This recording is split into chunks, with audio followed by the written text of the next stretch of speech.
Oh no. Well, greetings, GTA Marathon. I'm Uspeak here with another non-GTA game. The gem from 2002, Mafia: The City of Lost Heaven. And today with me is going to be Peter. Hello. Yep. So we'll try to keep you updated on the storyline and both the technical aspects that are used in the speedrun. And yeah, I guess without any extra words we can start. The timer will start when we gain the controls, but first a little bit over the storyline. The game starts with Tommy walking the cafe to get behind the table with Detective Norman to give him a little bit of information about things happening in the city of Lost Heaven. So yeah, I used to be a taxi driver,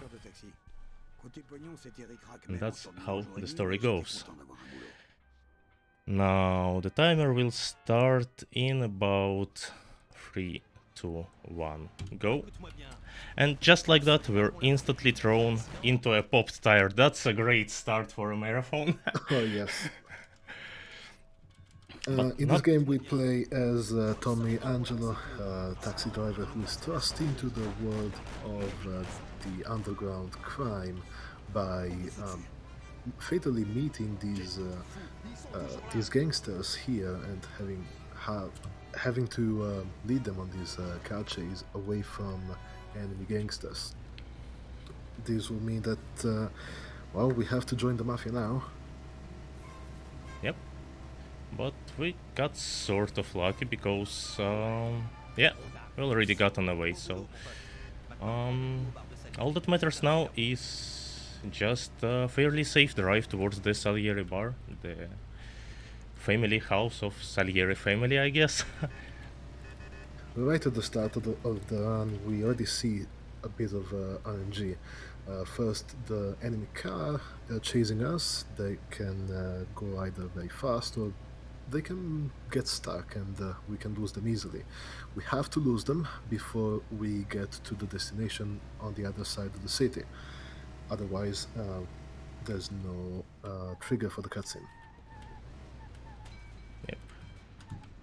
And Next sure, Next bit of RNG is coming up as well in the next mission, where we have to take a drawbridge, and the drawbridge has, we calculate, about a third chance of being up. And that's like instant reset point just from the start. Of course, in a matter setting, we wouldn't necessarily reset, but we will still have to restart the checkpoints. However, RNG-wise, I guess there's not that much past this beginning stage. Aside from maybe Crème De La Crème, that's later on, mission 16, it's fairly tame up until then. So yeah, as soon as we drive the gangsters to the Salieri bar, they give us some sum of money, enough to repair the car, and well, the next mission we instantly leave the passenger in the beginning. I mean, his Uber app is probably saying that the ride has started and the counter is ticking. He's probably already crying to the support to refund this. Well, things don't work like that in Lost Heaven, so we just leave him there. Yeah, we're not a very good taxi driver, that's why we're only a taxi driver for this mission. Yeah, our first destination is the church in the downtown. Well, basically this mission is to drive around the city. And unlike in GTA, it's not optional.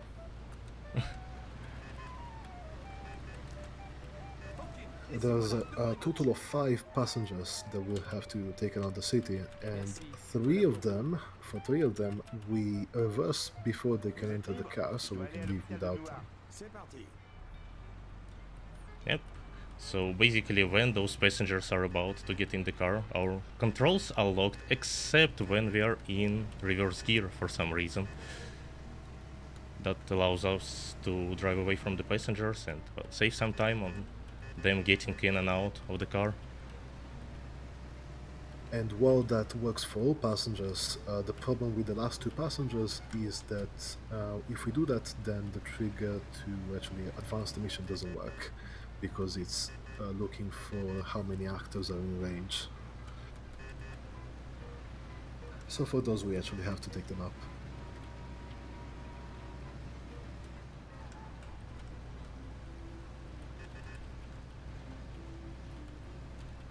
Okay, so sure. We're nearing the second destination, and I do not see any cop cars, which is quite nice. If you see you speak looking backwards while driving, it's because traffic tends to spawn in the direction that we are looking. Oh, I jinxed a cop car. Yep. And since we're looking backwards, traffic tends not to spawn in front of us. In particular, cop cars do not spawn in front of us. Why cop cars are a particular problem in this mission is because they are tied to some mission fails. Lots of mission fails in this mission. Of course, the timer that you see in the top right is the least dangerous of all of them. Running over any pedestrian in this mission will result in a mission fail. Being wanted by the cops will result in a mission fail. Hurting your passenger too much by crashing your car will result in a mission fail. Going over 120 or 80 miles per hour will result in a mission fail if the passenger is complaining. And yeah, that's another nice bit of RNG, whether the passenger is going to be complaining or not. Like right now that car crashed into me, and now the lady has a chance to start complaining when I go over 50 miles an hour, which is slightly unfortunate because I have to go down from the bridge where we usually gain a lot of speed. Yep, she is complaining, so I'll have to keep my speed under 80 miles now.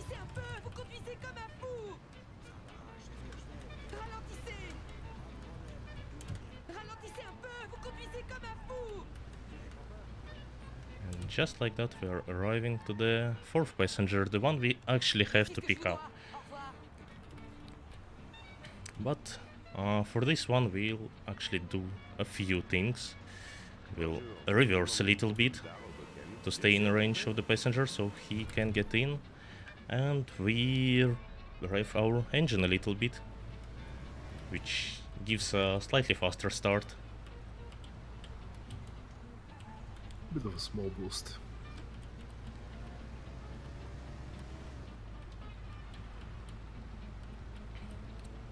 And now we're slowly coming towards the next reset point of the run, but we're going to take a safe approach on it.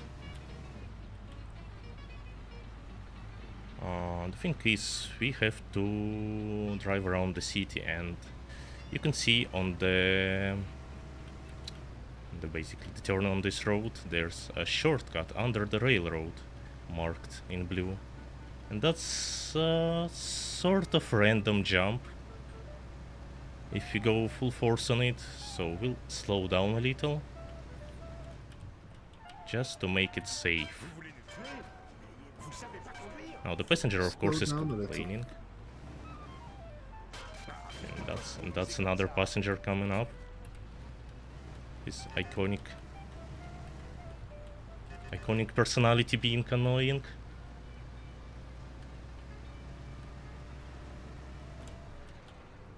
Alright, the French language, which we have forgotten to mention until now. The French version of the game saves around 2 minutes, I believe, on the dialogues compared to English one. And this is basically the fastest one. Also, the last passenger got stuck in a lady. That happens sometimes. Je dois aller au parking du grand magasin dans Little Italy. Vous pouvez m'emmener? Pas de problème, montez. Prenez le pont de Giuliano et continuez par le tunnel. C'est le plus court chemin. For the last passenger, a small boost, the only option we have here. Can't really turn around or do anything useful. So this small boost is all that we can get here. And we're going to drive to our last destination for this mission.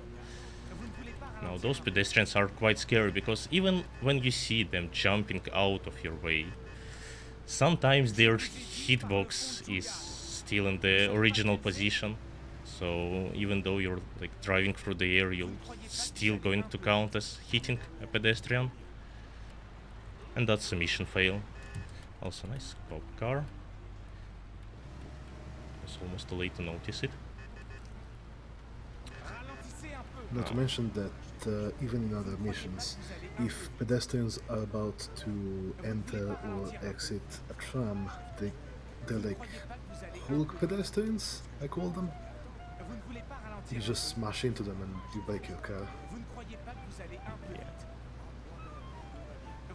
Right, so he's still complaining, so I have to keep my speed under 80 miles and carefully turn into this shortcut which has quite a lot of pedestrians spawned.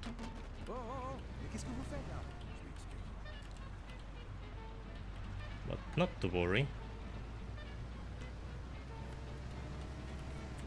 And here we'll take the safer option of the opposite lane, because in this tunnel we can get a cop spawn, which will be really unfortunate because we're at quite a high speed and we prefer to keep the high speed going. So in this tunnel it's actually better to take the opposite lane because cops are getting quite confused in this tunnel and it's going to be easy to lose them. Fortunately no cop spawn this time, so we're fine. Do you have music on? I do have music on. Then get ready for a banger. Yeah, except I can't park. Okay, it's close enough. It's fine. And in this cutscene, which I just skipped, we got approached by the two members of Morello family. Basically telling us how bad it was for us to actually save Polly and Sam Salieri members in the first mission. So two guys are currently following me with a pistol and a baseball bat, and we're going to escape from them, well, hopefully.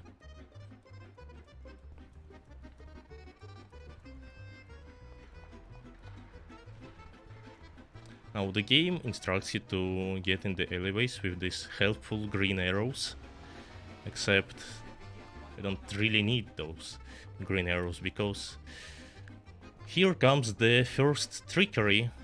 Well, not really the first one, but still a significant one. We just punch the air and do a combat roll to face through the walls, just like that. I do that in real life all the time. Yep.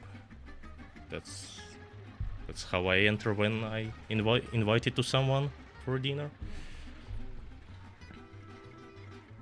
And just like that we escaped from Morello members and we're basically given sort of a test mission by Salieri, by Don Salieri himself, basically telling us that if they basically destroyed our car, we're going to destroy theirs. So that's what we're going to do. We are given a task to drive to Morello's bar and destroy all the cars in his parking lot. And in this mission we see, oh god, something awful. Unlike in GTA, we cannot just steal any car that we can buy. We need to learn how to steal a certain model of car first. And the only model of car that we know how to steal in this game is what happens to be the slowest car in the game, which is the one we're driving now, called the Bolt Ace. Yep. But because it's oh no, this is a sad Bolt Ace spawned right here. Bit of a bad RNG. There's Because another. you speak really hates this car, he's just gonna torch it now. Yep. I mean, why do we need the slowest car in the game when we can take another slowest car in the game, the Bolt Ace, of course. Now the screen flash is absolutely intended. Don't be spooked by it. But what actually happened there is an Easter egg, which is extremely useful for the whole speedrun.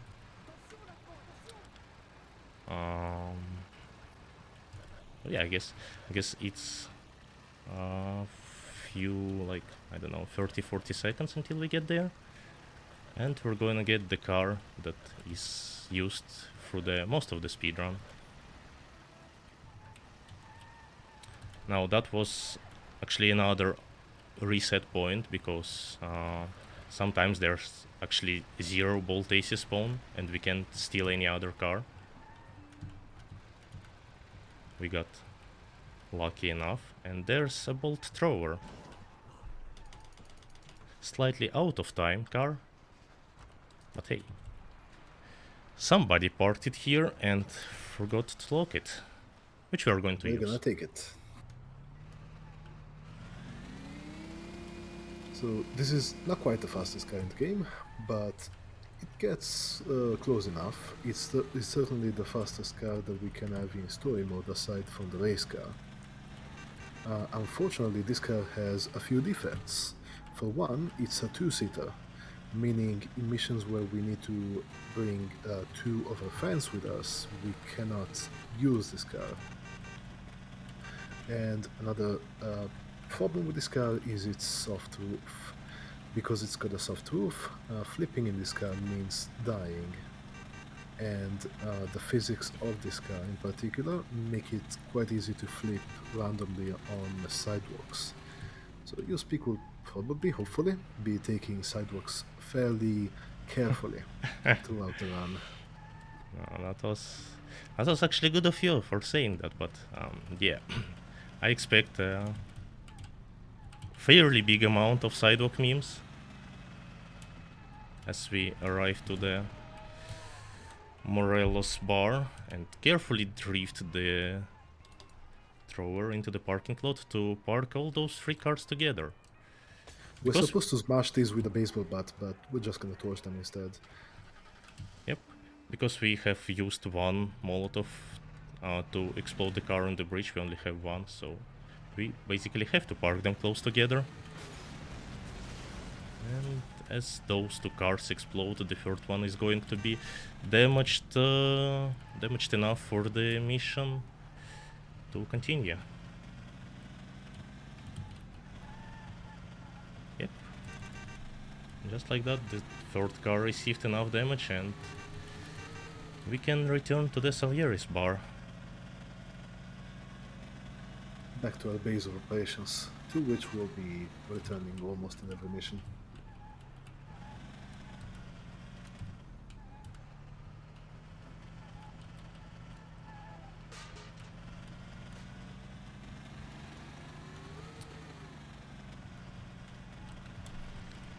So, as we arrive to Salieri Bar, we're basically told how great we were and how policing, how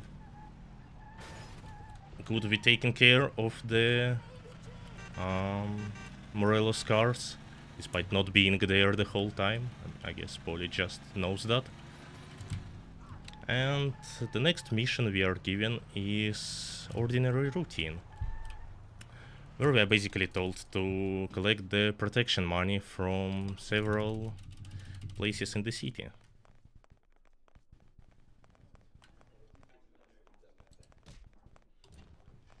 Are you looking at chat, by the way? Not really. Someone's asking which your favorite Mafia game is, 1 or 2.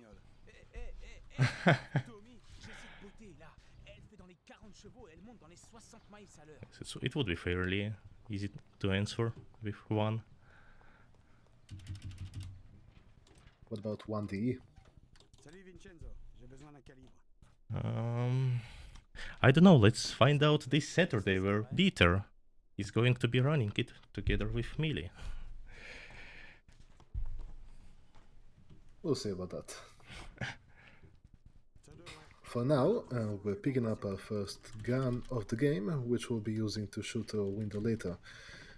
We also cannot use our bolt turbo in this mission for the reason I stated earlier that it's a two-seater and we need a four-seater on this mission. Yep. That's why we're going to use the worst, in my opinion, car in this game, the Bolt Model B.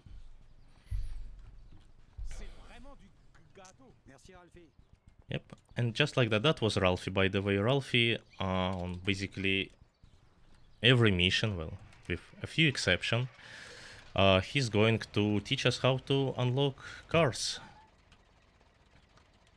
And what I've done right there, by opening the inventory for like a half a second, is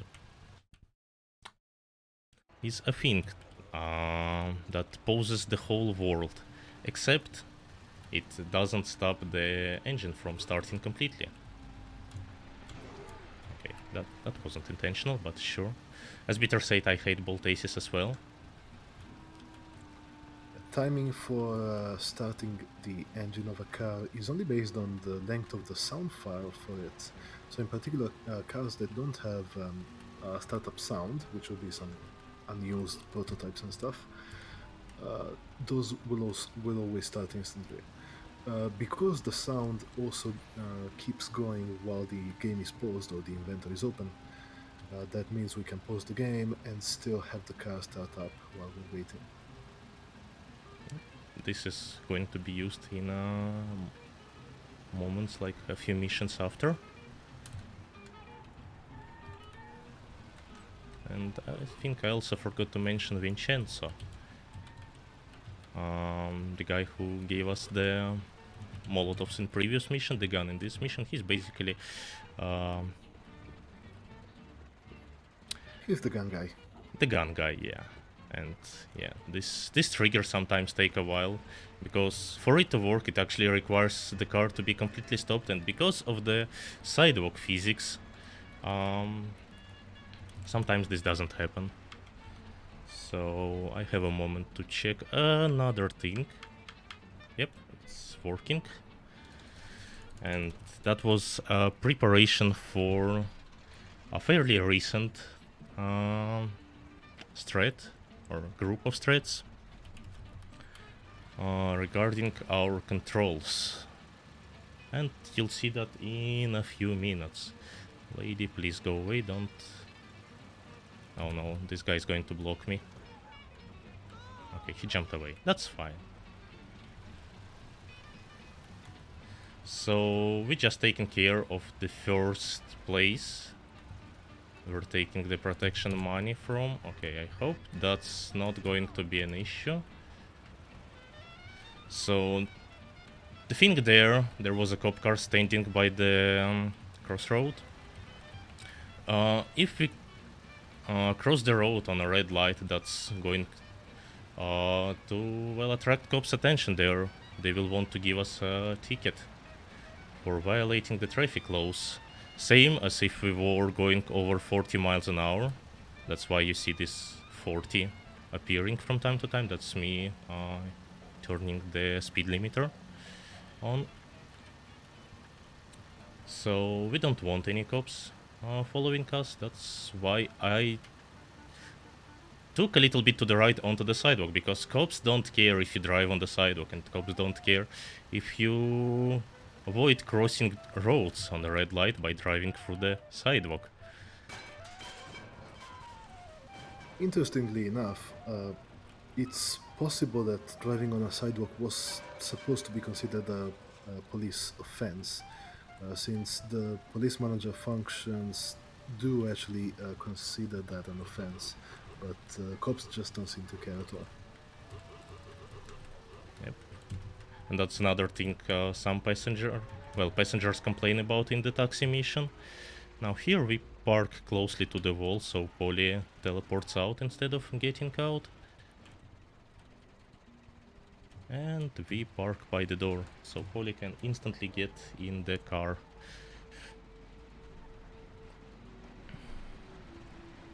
Oh, the lady just got run over. We have tried to find some kind of way to skip having to drive for so long in this mission, but it doesn't seem to be possible.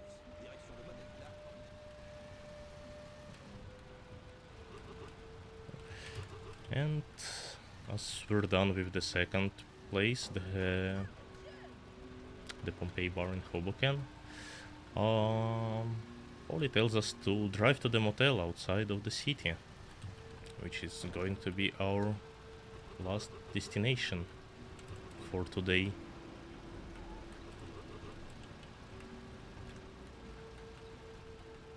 Yeah, I think I'll avoid this sidewalk. We'll get enough sidewalks later in the game. Oh. Hello, officer. Now this officer wants to give us a ticket because we were speeding. But officers on foot aren't a problem, see? He already forgotten about us.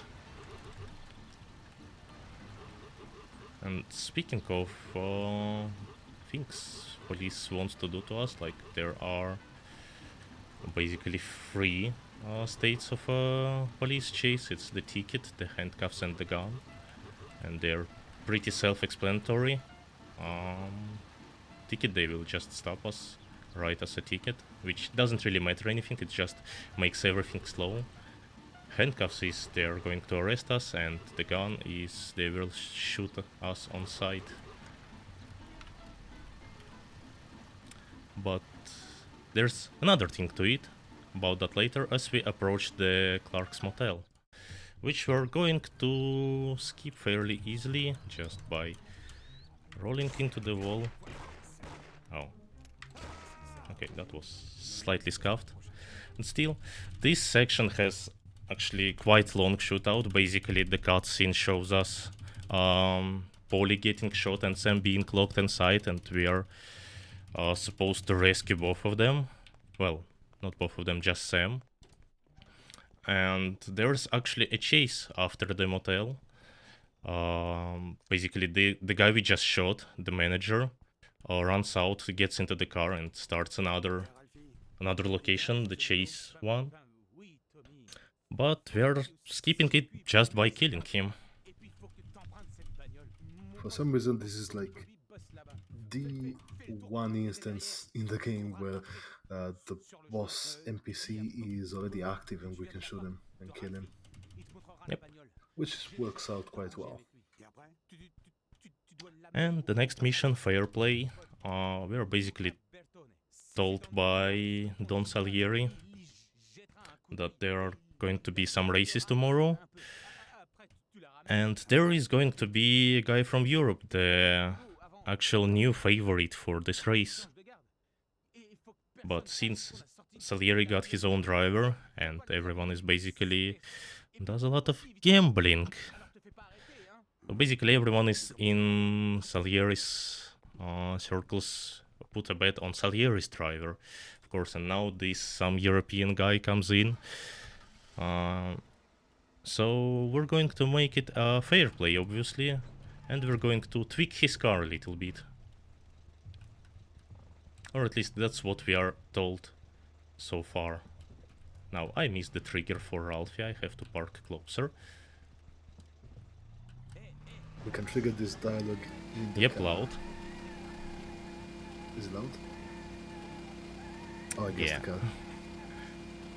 The problem is when you're entering these sort of cutscenes, your controls are taken away. So this results in me basically holding the backwards button right now. And we Don't worry about Tommy being turned around. That's completely normal. That's Yeah. how we always drive. Yeah. So what Ralph told us, his friend Bobby is waiting at the racing track. He will open the gate for us, so we can take the racing car of that European driver to another friend of his, Luca Bertone. He's a mechanic in Central Island, Oh, not Central Island, downtown, sorry. Though I wish he was in Central Island, because the next driving section of the race car is, well, slightly louder than usual.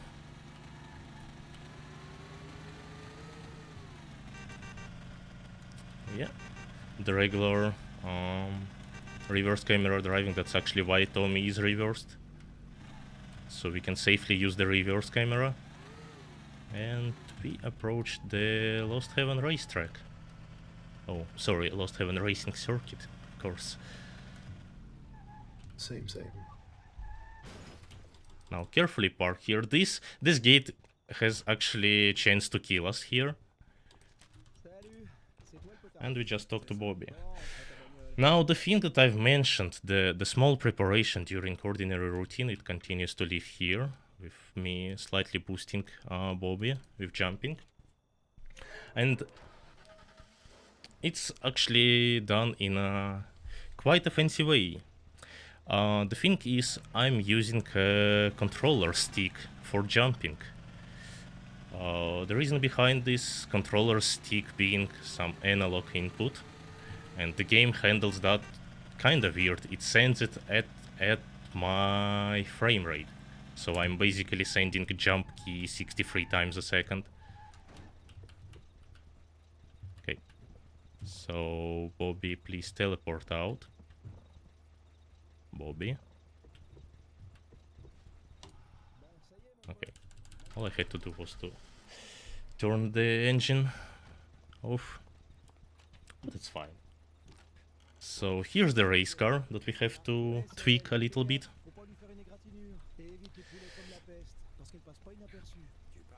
And Bobby basically telling us how we cannot leave a single scratch on the car. Well, sure, we won't leave any scratches on the car. What we're going to do instead is leave a few scratches on Bobby's face before driving off. Oh, poor Bobby. Poor Bobby. He did not deserve all of those speedrunner strats. Although he has a chance to revenge. Basically what that hit does is it's giving us a chance to skip a line of a dialogue later. But also what this hit does, it's giving us a chance to soft lock us. So we'll have to do the drive, the whole race car drive again. Now we can see the health bar in the bottom part of the screen. That's basically how much damage we are allowed to put in this car. So, yep, I'll take this shortcut slowly. Much slower than usual.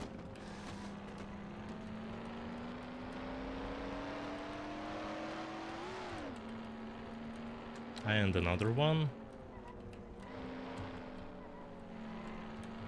And from here it's just a simple drive to downtown, to Lucas Bertone car shop.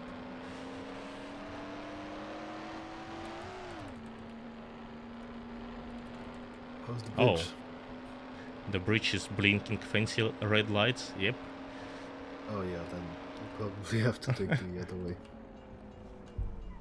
No, it's alright, going the down? bridge has Oh, it's already going down. passed, yep. So that's the bit of RNG this game has. See the ship right there in the river. It basically spawns randomly and messes us up sometimes.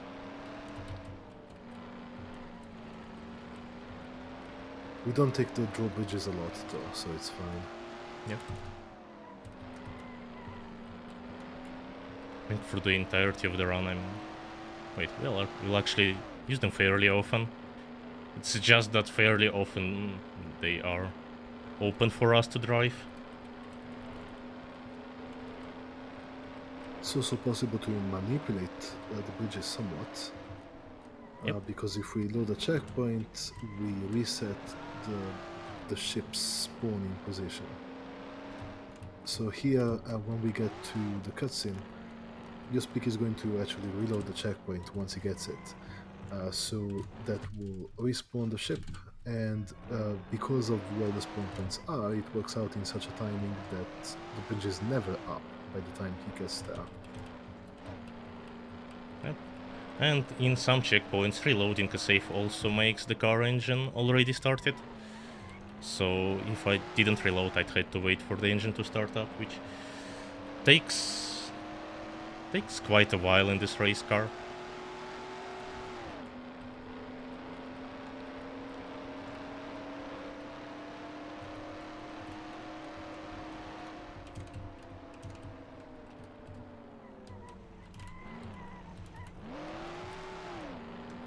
And all the way back to the racing circuit.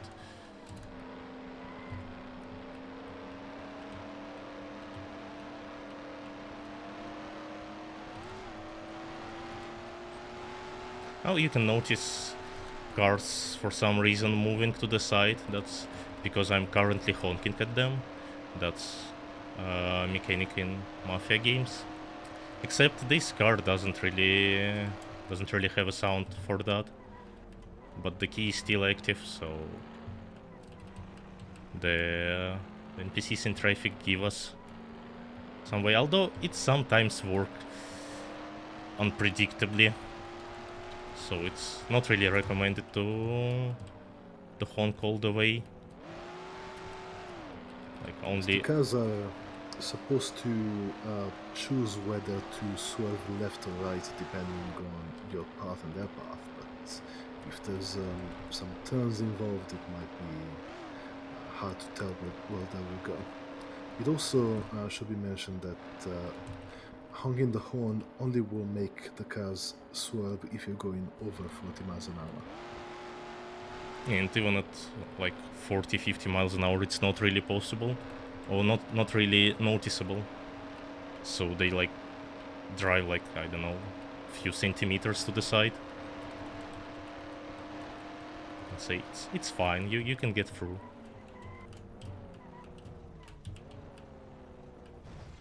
Oh, I didn't get Bobby stuck in the wall. Well, it's fine. He's still perfectly fine with that. And yeah, the car hasn't really gotten a single scratch on it. Wow. That's great.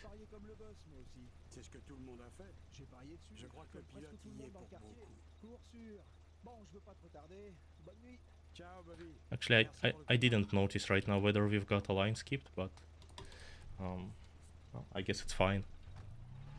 So now that we have taken care of some random European driver car, we can safely return to Salieri Bar and have a chill night. And that's all we'll be seeing of that race car, yes? What? Hopefully. Yeah. I mean, who needs another race car in this game, right? Yep. So the guy we have taken the car to, the Luca Bertone. Well, first we find out that he also bet some money on... Oh, sidewalk memes, there we are. Oh. I mean, not so bad, but still.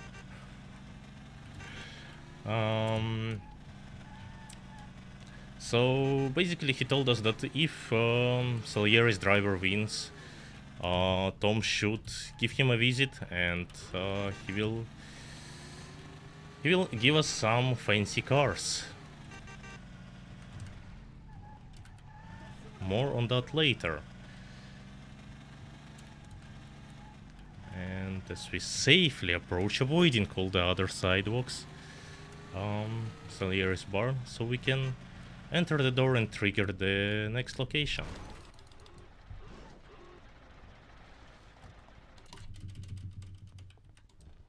And the first thing we find out in the cutscene, which we just skipped, is that Frank, the one guy I failed to mention yet, is basically Don Salieri's right hand, knows everything about family business and so on. Called us and basically told us to come to the racetrack. Wonder what could go wrong. hopefully nothing. Hopefully everything is alright and our slightly tweaked car is going to come into play and everything is going to be fine and everyone is going to win on their bets. Right, well, things don't work quite like that in the City of Lost Heaven. And you could note the effects of me going under 40 miles an hour as that car basically gave me away, but as soon as I went under 40 miles, it basically went back.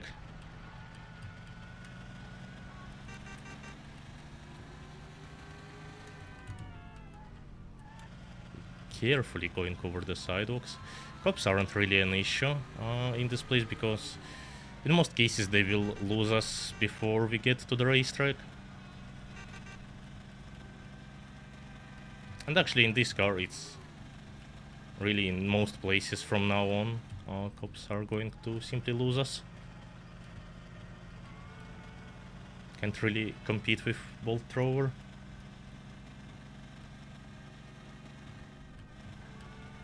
And now as we arrive to the racetrack, we find out that Salieri's driver got his arm broken.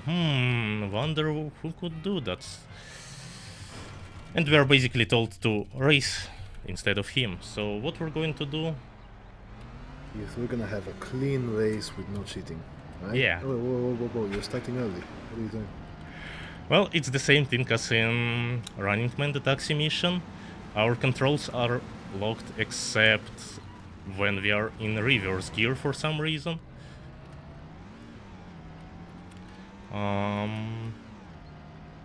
So yeah, we just drive away a little bit earlier. And if you speak French, you might notice the best lap time in the third row on top right is 5 seconds, which doesn't seem realistic, to be honest. Yeah, I mean, the racetrack is actually made speedrunner friendly. The Czech developers made sure of that in 2002. So we're going to drive a few circles around this place and magically we're going to hit a few triggers that are basically count the laps for us. So yeah, that's a lap time of 7 seconds. Yep, sure. This is one of the most recent stats discovered in this. Yep.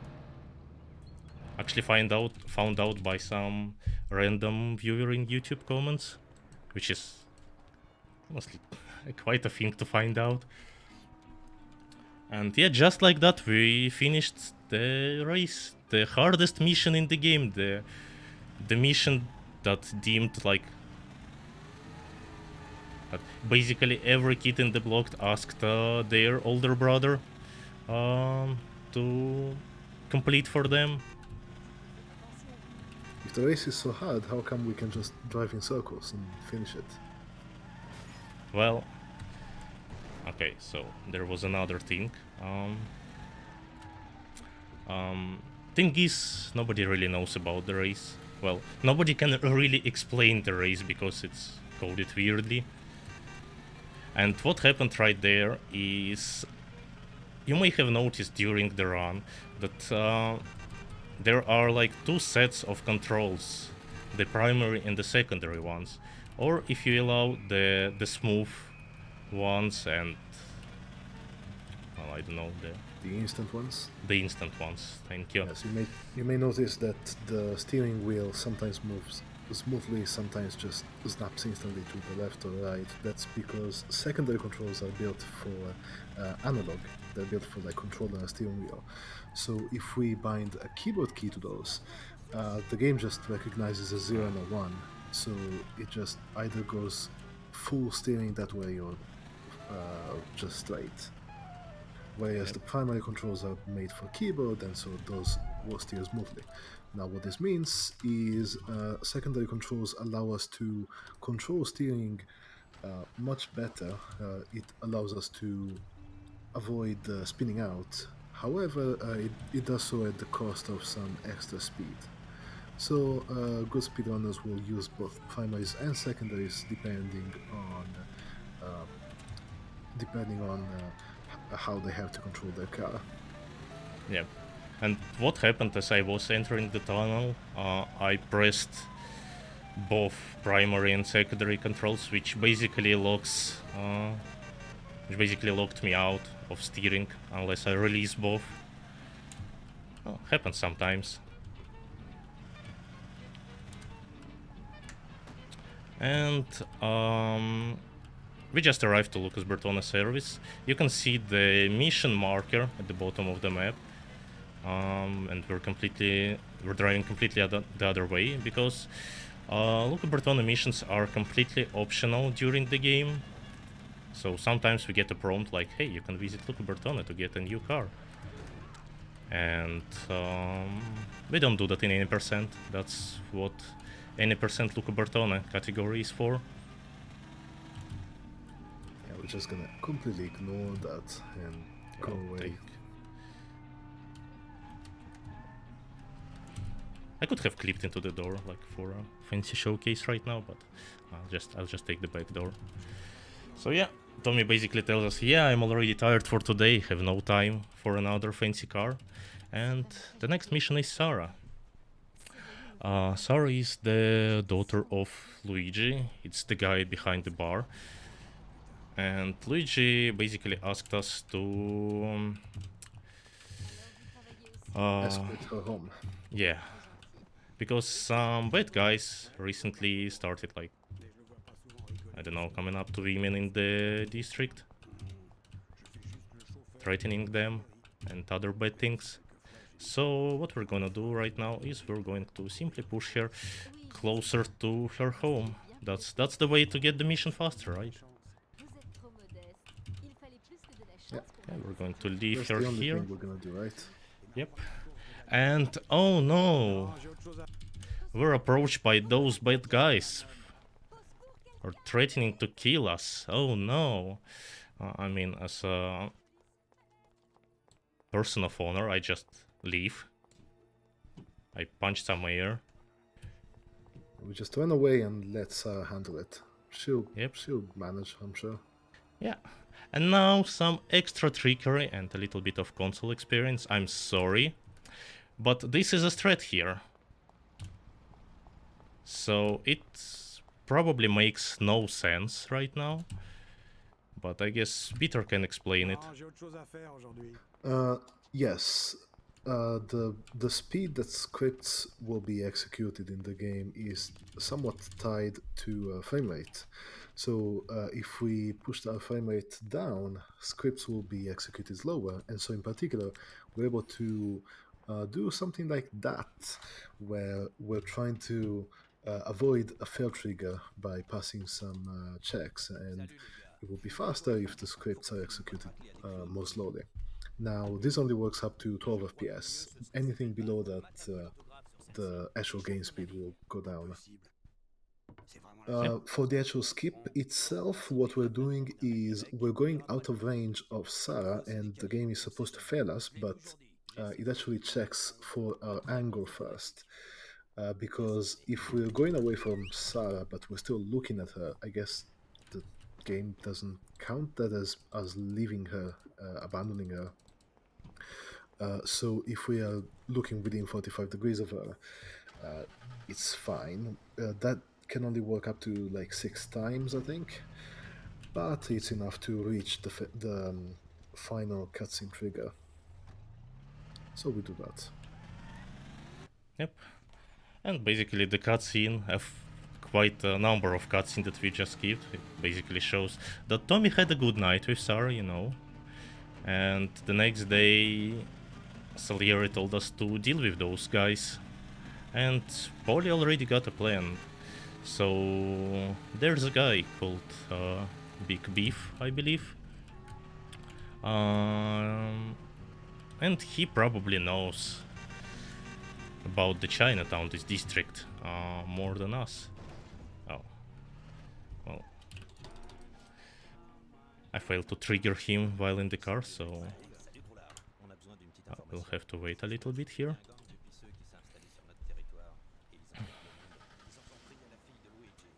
Do you have to wait? I actually had a few cases where if I didn't wait enough, the actors weren't active. So yeah, I just for some safety, I wait for the line that police says that we need some information, and after that it seems to be fine in every case. So yeah, we don't need for Beef to give us the information, we already know where those guys are located, so we'll just use this bucket to clip into the wall, kill this guy, and do some more trickery. The guy that we just killed is supposed to be the driver of the car that we're supposed to be chasing later, so of course that will skip the whole car chase.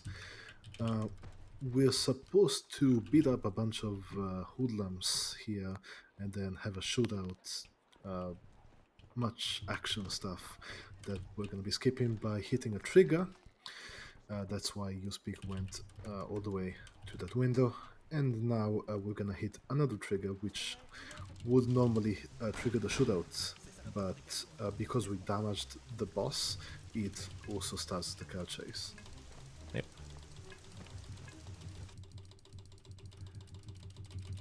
Except what we were told the next day, like in the cutscene, Polly shoots one guy, but his pistol mag is empty, so he doesn't shoot the other one, and he seems to be dead anyway, so what's the point?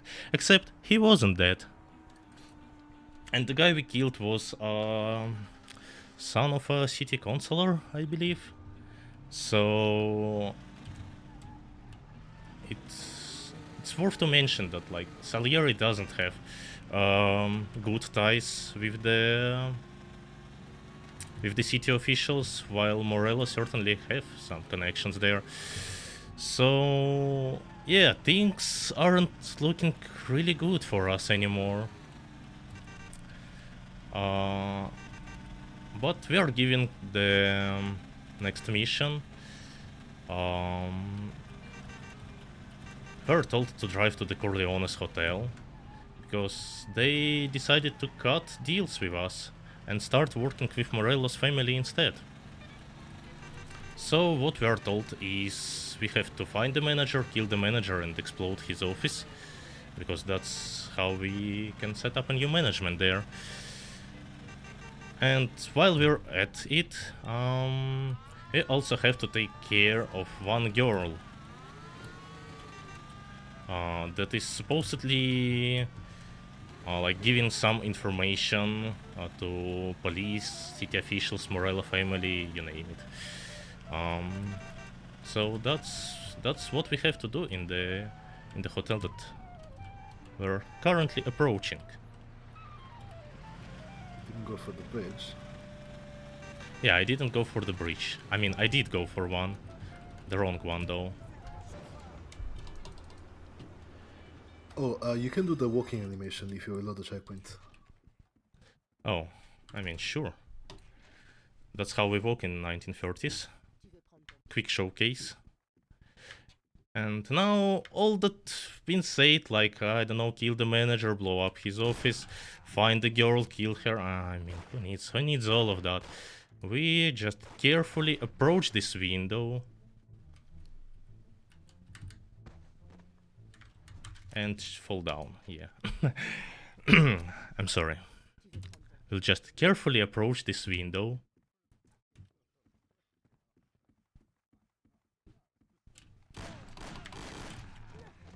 Okay, that was an example of bad shooting because, well, I went for the wrong. Also, I think that I just realized I forgot to explain the rapid shooting thing, yeah. Yes, we can skip the shooting and reloading animations by shooting, going backwards, and jumping at the same time. But because jump is bound to an analog stick, we are able to press jump every frame, and so we can shoot every frame. So yeah, basically what this gives us is it gives every gun 3,600 something rounds per minute. I think that's pretty accurate to the 1930s. Also, I missed defense there, so I'll have to go the sad way about this. Now this jumping that happens 63 times per second also allows us to climb some walls. And that's what happened there. So yeah. Just like that, we skipped not only the whole hotel section, but also a chase with some cops on the rooftops. Because the exit trigger is already active, so we can just go all the way to it. However, to reach it, we actually employed a glitch which may not have been obvious. We were actually floating in the air. You can use the whole jumping every frame thing to continuously jump and not ever fall down, which means we can get across the rooftop safely. We only did it for like a few jumps, but you can do it for any number of jumps. You can even use it to walk on water, like Jeebus. Yep. And just like that, there was a shooting part in the church. Basically, as we escaped through the rooftops, we ended up being in the church where they had a funeral service for the guy that we killed, the son of city councilor. And as we got detected, the guy that stayed alive instantly identified us and told, "Hey, that's the guy who killed my friend. Get him, boys." And well, the shooting didn't end so well for them. Here we have our first real cop chase. Yeah. We start out wanted and we're given this car, which we can use in case we die, since there's a coffin in the back. Yeah. That's pretty convenient. Here's the, I believe, the first appearance of the red bar under the handcuffs, the Recherche, or the Wanted. Thing is, usually when any cop gets like any chase level to us, it's going to be only that single cop that's going to be chasing us, so all the other cops won't really care unless we do some offense in front of them as well. And I just got magneted by the cop car, sure. So what the wanted level does, it means that every single cop that that sees us is going to start chasing us. With an exception of the like questionable cop state that I'm pretty sure we haven't seen yet. Oh, we have in the very beginning, but yeah, that wasn't really a lot of time to notice it. So basically a questioning cop icon in the top of the screen means that cop don't really know our identity yet. So they won't react even though we are wanted.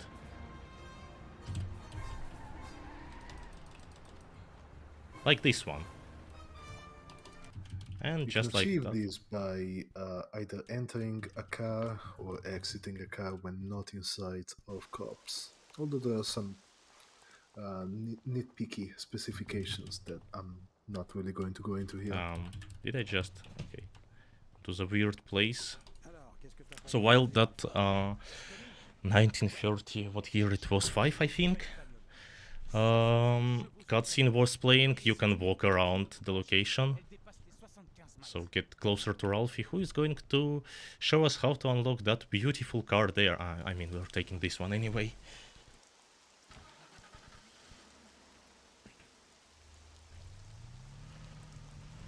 So we'll park it closely. We sadly still have to watch all the Ralph cutscenes. So yeah. In this mission, Frank told us to help Sam and Polly secure a shipment of... well, not secure, just receive a shipment of liquor, since it's a Prohibition era. So yeah, Ralph tells us, hey, take your car, or you can take some other one, an older one. I mean, my red car is obviously older than the Bolt V8 Ralph just gave to us. But we don't really need it. We have the Bolt Thrower and we're going to use it. So the honking sound isn't working. I mean, it is working, but it's not playing. That's a thing sometimes in night maps, I believe. So yeah, we're gonna drive to Salieri's warehouse, where we meet Polly in the truck, and we're gonna ride to the farm there, where Sam and the boys are already waiting for us with this fancy Canadian liquor.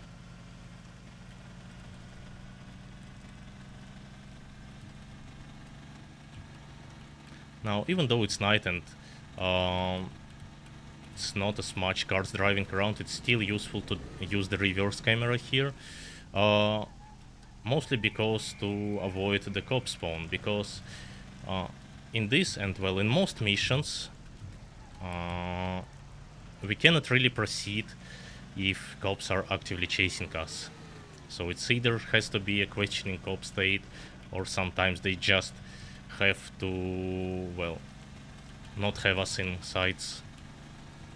Basically, the faded out icon is telling us that cops don't currently see us, and that's the cop car, so I'll slow down a little so I can safely enter Salieri's warehouse.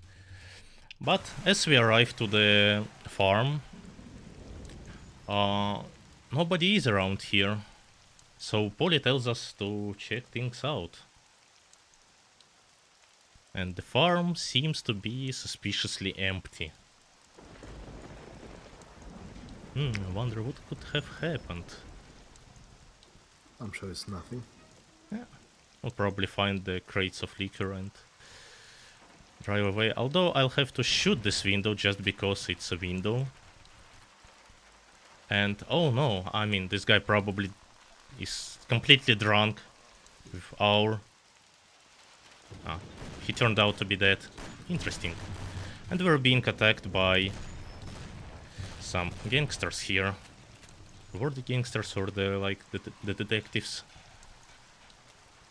I mean, it doesn't matter. We're getting attacked. It was an ambush.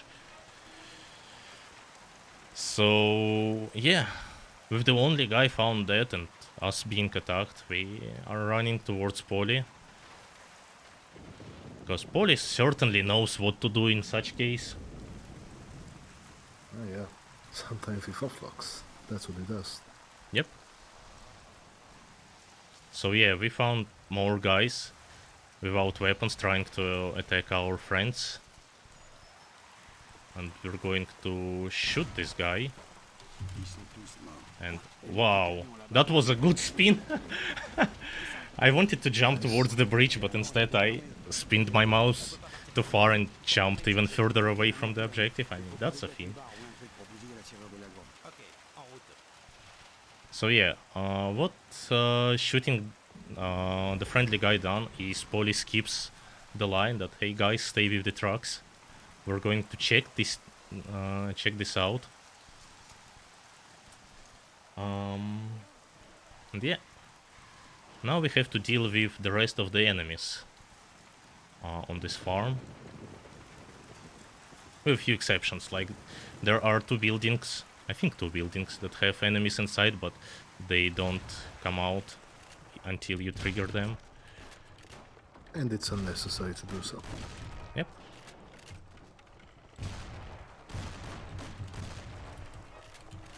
Oh no. Oh, okay, I was scared Polly is going to get stuck in this thing. He got stuck from me there yesterday.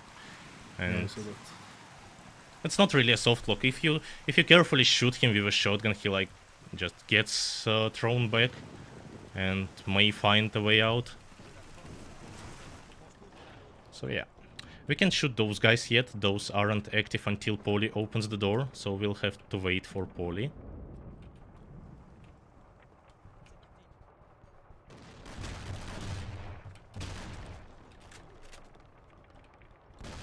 Oh no, hopefully Polly can handle this.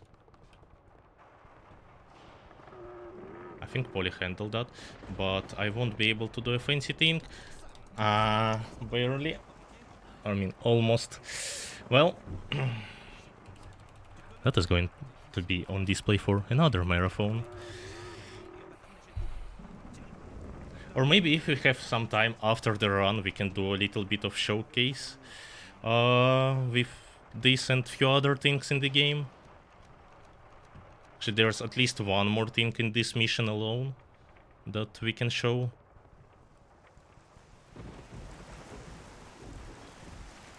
But we found Sam. That's an interesting animation. We are much better explosion, but crouching get the random mission for some reason. You're slightly robo-voicing for me there. But yeah, cops have approached us. We basically, when you shoot the engine of the car explodes. And it's going to be used in the next mission as well.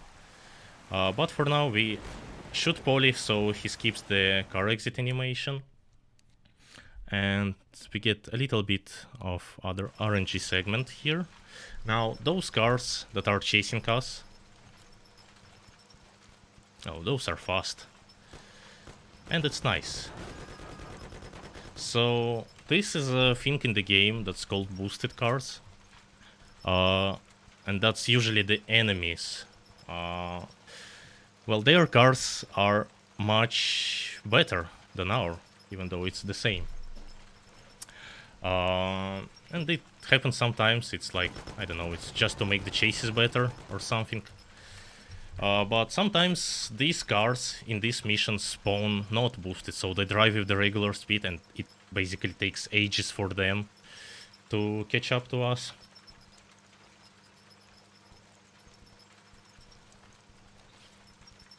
Just another bit of engine. Yeah.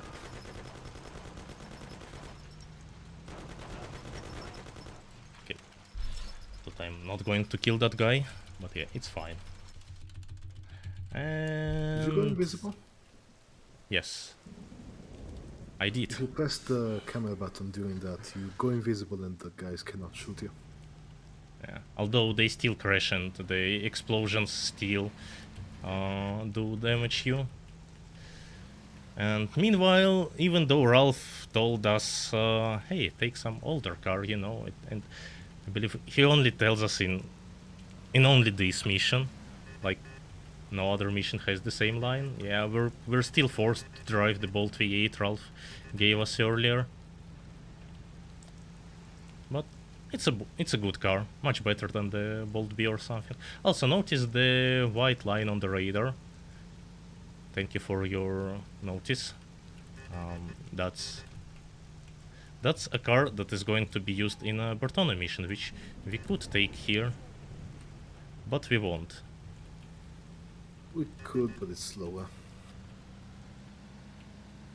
I mean, yeah, there is a way to take this car, and once again, if there's going to be some free time after the run, we can do a small showcase of what playing Bertone mission while taking this car looks like.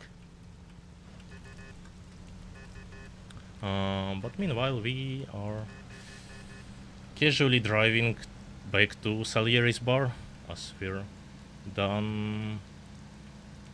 So basically done with our job today. We didn't get the liquor, but we at the very least saved Sam. Polly took the truck to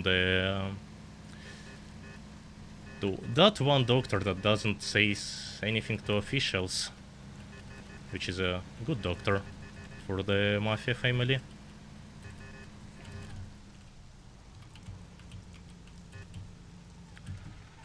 And we get closer to the next mission.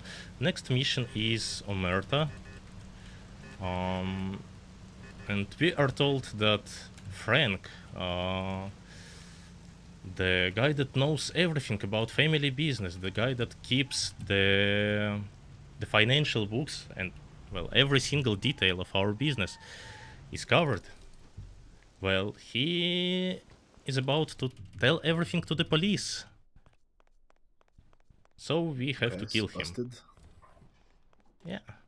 So we will just trigger Ralphie Qu'est-ce que t'as pour moi aujourd'hui, Ralphie? and run to Vincenzo.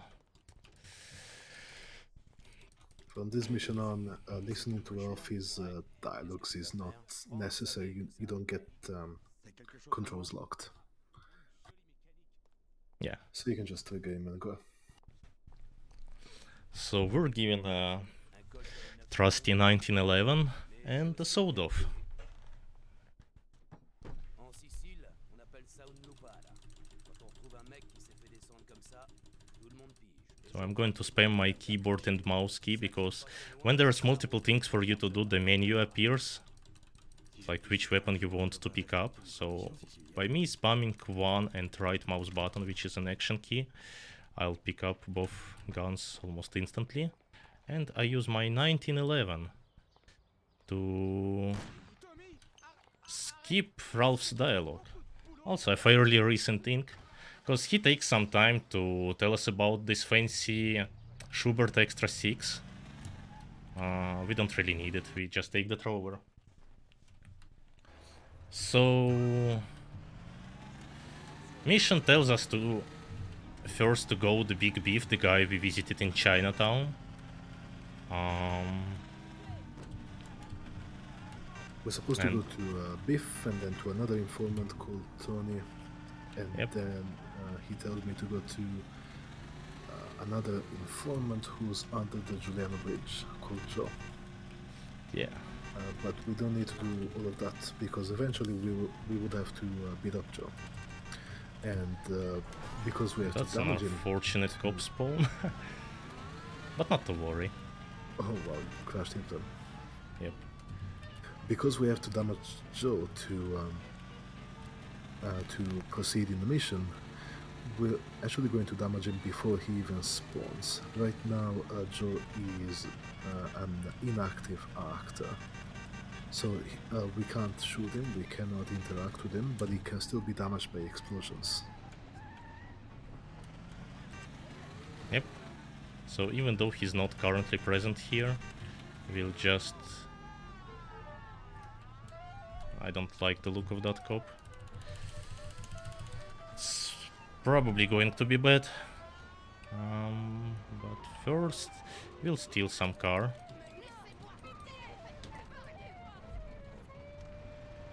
And we'll park it closely where Joe stands, so around here. Hopefully that's not too close. And then we take the soda off and explode the car.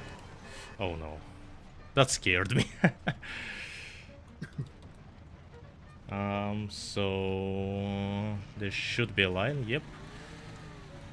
So basically Joe, even though he hasn't spawned yet, he just agreed to give us information about Frank. And turns out he is an Oakwood. And he's going to be transported to the airport soon, so we have to hurry a little bit. There's the mission marker in Oakwood, and I am almost missing all the turns. That's fine, that's my regular driving. That's RNG manipulation. Yep.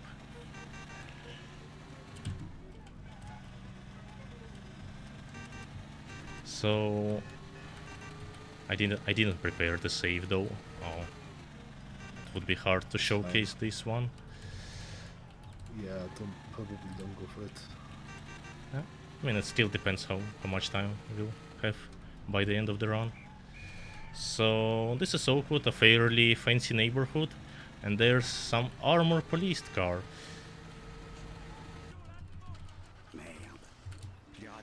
Our car gets repaired actually, and we're supposed to follow this car to the airport, but I mean, I just said we have to go to the airport, so that's what we're going to do.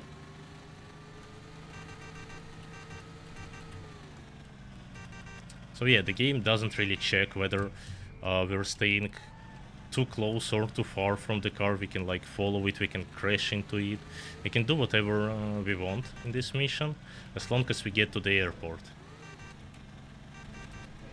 Unlike in another game I can think of. What game would it be? Totally not something that's inspired by this one.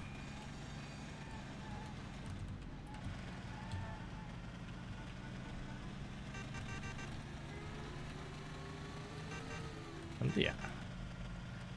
Empty roads with the reversed camera, although the only danger here is trams, but that's for what is radar for.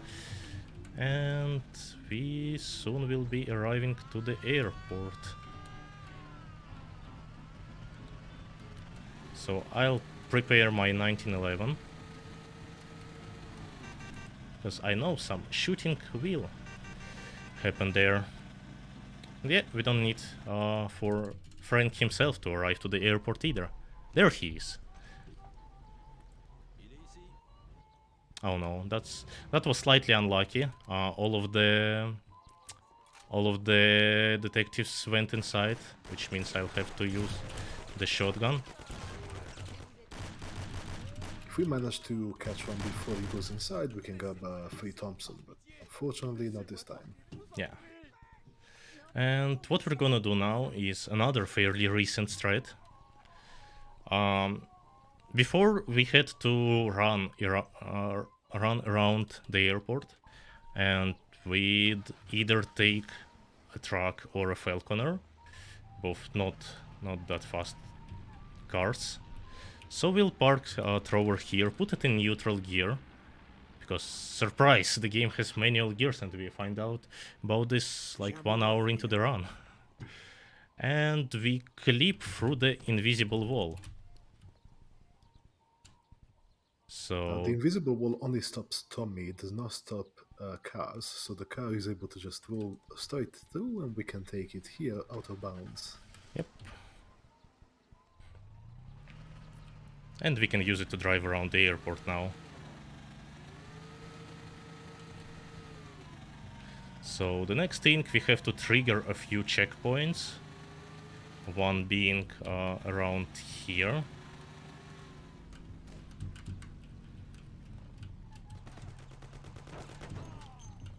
Gonna have to run this guy over and park Thrower in a convenient location.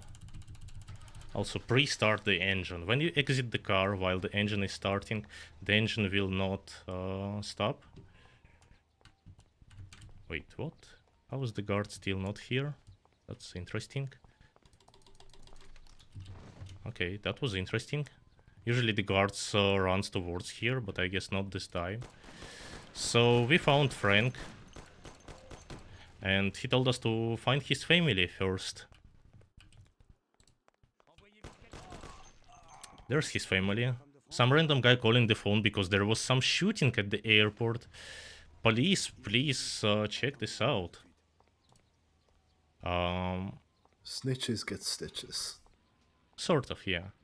And an interesting thing, in German version of the game, you cannot kill civilians in any way, so this guy will always successfully spawn the police, basically.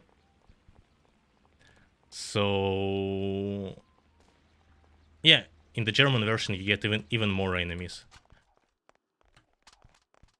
And pa. So the next thing Frank asked us to do is to find the tickets for his plane, so he can safely leave. So, I mean, at least his family can safely leave, because he knows we're here to kill him, because he broke the family laws.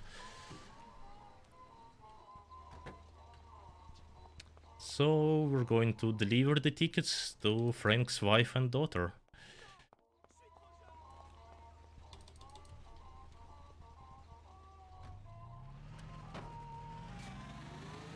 Oh no, they killed the airport worker. That's the guy we steal the truck from, and they shot him. Sage. So yeah, park like this, pre-start the engine. And if we talk to his wife first, yep, he She continues to say the line even though she isn't playing already. And in that cutscene, actually, we let Frank go with his family as well. So Frank, his wife, his daughter are going to safety in Europe somewhere, while we have to exit the airport through this tiny little trigger, because, well, there's no way to get this car back on the parking lot anymore.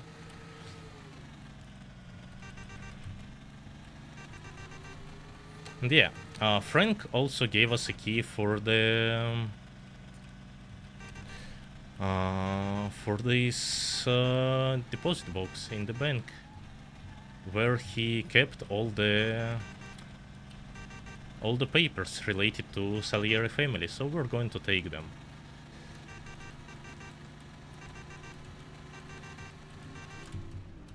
Now oh, weird. Usually I get the police car spawned on this crossroad every time, except not today. Well, we go to the bank. We only see this little cutscene, the definitive edition, I believe. Got some gameplay to get to the deposit box. Yeah. And we can safely drive back to Salieri Bar. I mean, once again, we have an option to take Bertone mission here. And once again, that's for another category. Although the Bertone mission here is somewhat similar to the main mission here, in a sense that we can damage the guy that we're supposed to, like, beat a little bit. We can damage him before going to Bertone. Basically, we will complete the Bertone mission, like, instantly after starting it.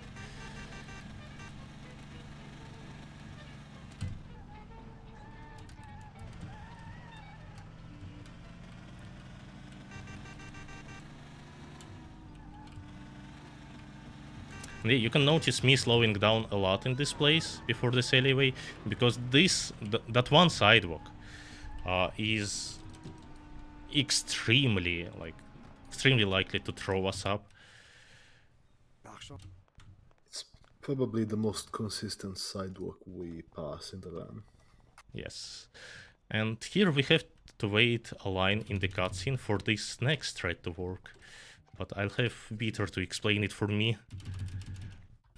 This is the only time where we can actually skip having to pick up guns from Vincenzo, because the flag that tells the game that we have talked to the Vincenzo and picked up our guns actually only happens when we trigger the conversation. So if we trigger the conversation and then leave, we can exit the Salieri Bar side of the mission without actually picking up the gun and listening to the whole conversation. Yeah, but we sort of have to wait for Tommy to say the line in the cutscene before. That I have no idea why. It just worked. That's how Mafia works. So, the mission visiting rich people. Don Salieri wants us to steal even more evidence of Salieri business, this time from prosecutor's villa. Now, in order to do that, we first need to pick up Salvatore. That's the greatest safe lockpicker, probably the lockpicking lawyer of the 1930s. So we have to ask him for help.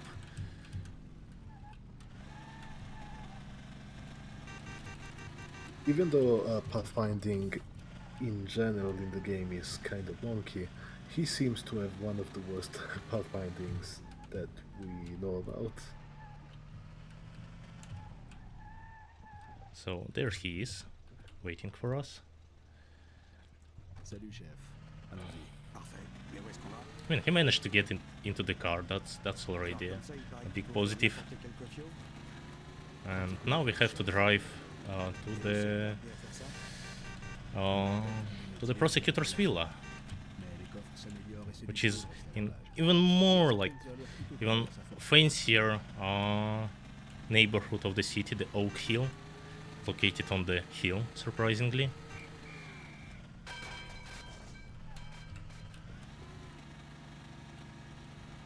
And this takes the slowest for NPCs road to drive. These NPCs are actually pretty crazy on this road, and especially on the way down. Yeah, if you honk on the way down, they can like totally go off-road, which is pretty funny. Yep, so there's the prosecutor's villa. We'll have to sneak around. We don't have any weapons, and that's an issue. Having no weapons is faster, but a bit dangerous. So we park the car like this to teleport out of the car and ask Salvatore to open this gate. Except in this mission we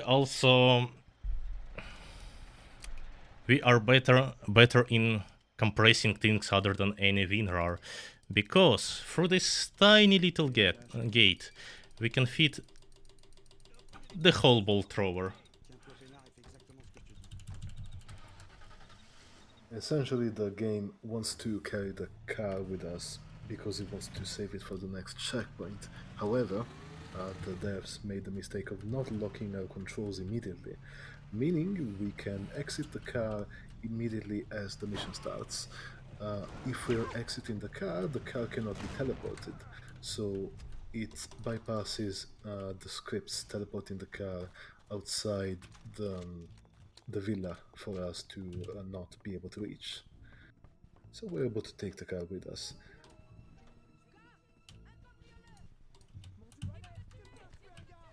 Okay. So yeah, another thing, I'm not sure whether we had this mentioned during the run yet.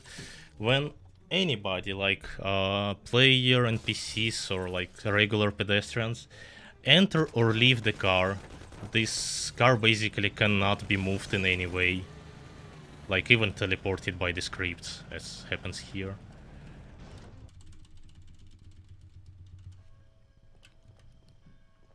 And just like that we get our car repaired, because the game thinks we were there on foot, so we, even though we exited through the main gate, we still get teleported here. And yeah, we get our car back as nothing happened. And actually that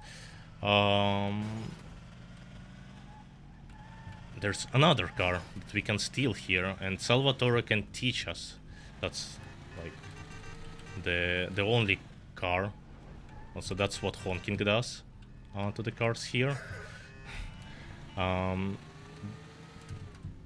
The only place where actually somebody other than Ralph and Luca Bertone can teach us to steal a car, and that's the Silver Fletcher. That's the prosecutor's car. And that's actually the way we can exit through the main gate.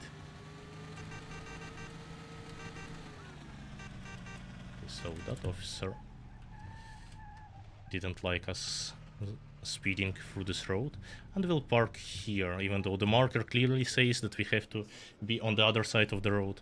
But this allows us to teleport Salvatore out of the car, and we don't really have to wait for him to go away. Like, you're usually fast enough here for him to safely cross the road. If you're like a bit slower, there is a chance that Salvatore gets run over by the tram, which is unfortunate. You'll have to drive all the way from the villa again, but that usually doesn't happen.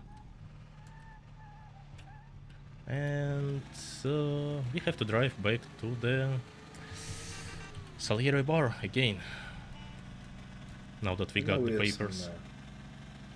We have some fast-paced little missions here where we don't have to like drive all the way and back anymore for 3 missions. All right. Yeah, some fancy missions are coming up. Okay, at least I've stopped on my 4 wheels and not on the roof.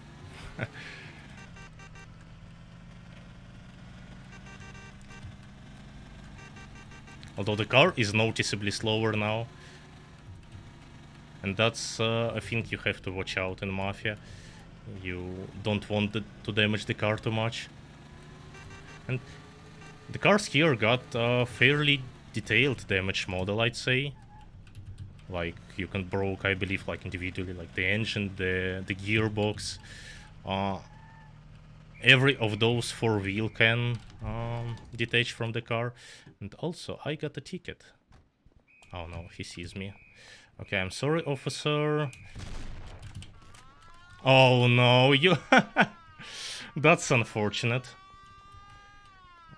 I don't have enough bullets. Okay, so we'll just take the back door. Yep, and just like that. Yeah. So, the next mission, great deal. I'll ask you, Peter, to explain it while I'm doing some weird stuff here. So there's supposed to be a big shootout. This is the mission that was in the demo, so it's very detailed. There's even exploding barrels, which are nowhere else. And instead of doing the shootout, we're just gonna blow up a few cars out of bounds here, then get back in bounds, and blow up a few other things. Or I guess not.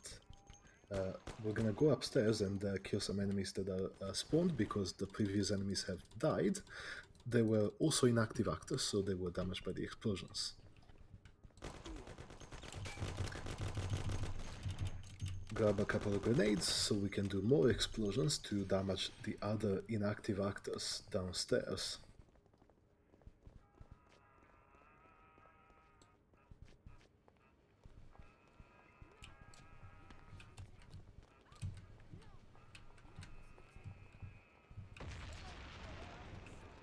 I think I missed this second grenade. Oh, it actually worked. So like that, we yeah. have killed all the enemies in the shootout before even starting the shootout, which will start when we get this cutscene upstairs. But since all of the enemies are dead, we can just take the car out.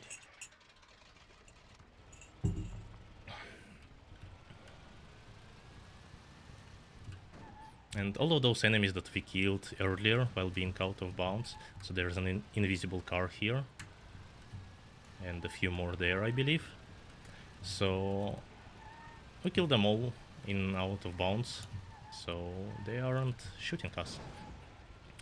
Now comes the place where every real speedrunner has to sing the song, so apologize if your ears get damaged by my bad English. You cats keep beating up your chops. I ought to turn over to the cops. But dig the spiel I'm gonna lay in your gate. Don't cop your room, part of... Come on! And that concludes the song part of the... of the run. Yeah, so sidewalk memes. Never happened before in this place.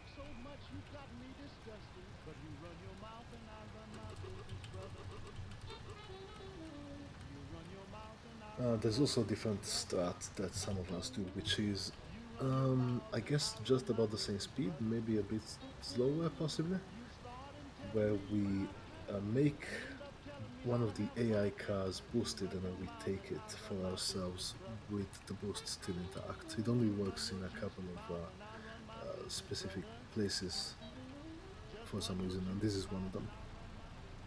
Yeah. Although that's not going to be in the showcase because I don't really know how to do it. But yeah. Well, I've never tried before, so yeah. The mission itself. You just make the car red and then reload the checkpoint and take it. Yeah, but then you have to take the car and there's enemies. So I won't do that. So yeah, the mission itself, while being big shootout, the storyline behind it is another alcohol shipment that's in our trunk right now. And Polly starts shooting an officer for like a simple ticket. Wow, Polly. I didn't know you were so violent. Anyway, the deal turned out to be a setup, and the shootout was supposed to be with Morelos gangsters.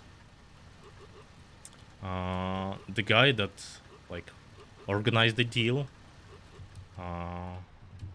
got killed. So we basically got our alcohol for free. Well, almost. Some bullets price has to be accounted as well. We are still being chased by the gangsters, which isn't great. So we will just use some of rapid shooting trickery to blow up their car. And just like that, we have secured a shipment of alcohol. And turned out that the guy who organized the deal was also in ties with Morello family, so we basically cut their alcohol shipments at the same time.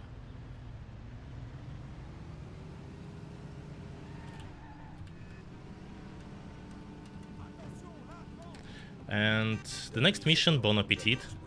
Don Salieri has planned a dinner at Pepe's restaurant, Feels Goodman. But his driver for some reason called in sick. I guess he actually is sick, so he needed to take a day off. So Don Salieri asks us to drive him to the Pepe's restaurant and get the gun ready just in case. And this Lassiter, V16 Roadster, I think, is the only car that we can drive during the storyline, but well, that's a regular traffic car that we will never find out how to unlock. Like, Ralph doesn't tell us. Ralph doesn't tell us how to unlock it, nor does Luca Bertone. So the car that we will get in our garage, it's the only copy of the car that we can drive. This is fixed in the console version. So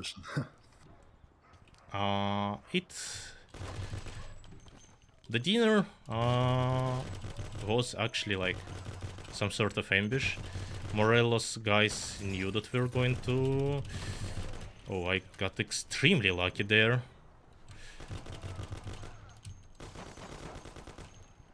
So Morelos guys knew Salieri is going to be having a lunch in Pepe's restaurant. So they tried to attack us. I mean, not a big deal. We get attacked every day. So yeah, which gives Don Salieri a good thought that it's actually his driver and bodyguard Carlo that set him up and called in sick. How could he do such a thing? So in an immediate response, we're going to take Carlo out, and that's why we're driving to his apartment right now. Are you gonna jump from the bridge? Yes.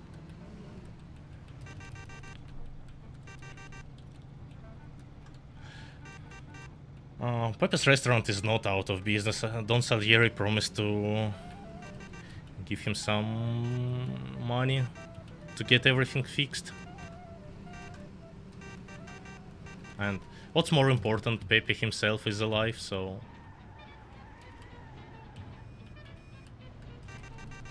we still remain Feels Goodman.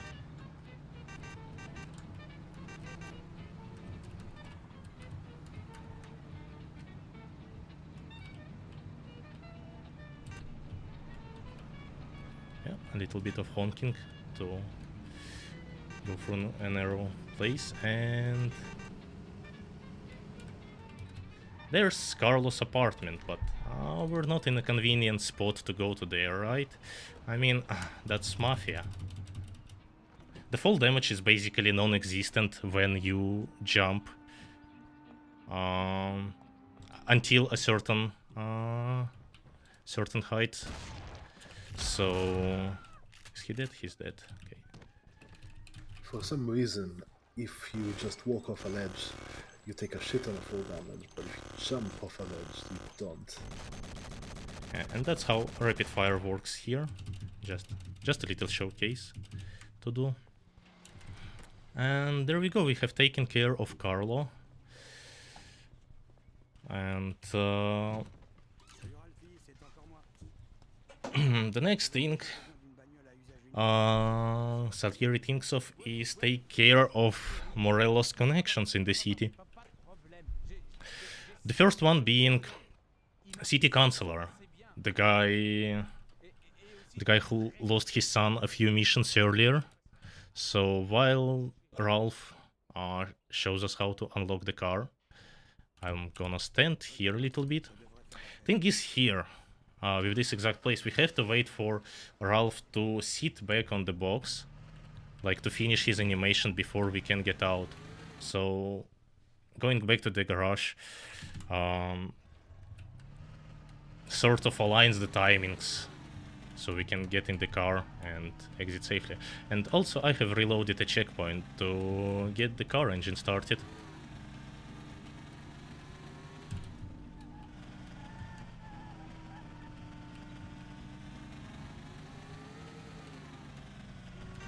So now we drive to the pier because city councilor basically rented a small ship, a yacht, if you allow, to celebrate his birthday. So we're going to quietly infiltrate it and take care of city councilor.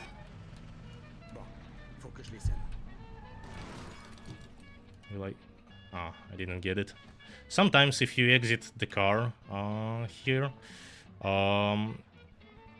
Tommy basically skips the wall and you exit like on the level below. This game came out the same year as Hitman 2 Silent Assassin, and in true Hitman spirit, we're gonna take a disguise and infiltrate the ship. Yeah. We're going to do it in a style though, so that thing that we were flying in the Corleone hotel few missions earlier, well, we can do it just like that. Except during a short cutscene there we fell down into the water because, well, the controls are taken off us. So we spawn on this safe with 0 HP. Conveniently, the same safe always resets our HP to 100. Also, this guy's... We're gonna punch a door because we don't like doors apparently. Yeah, we don't like both windows and doors.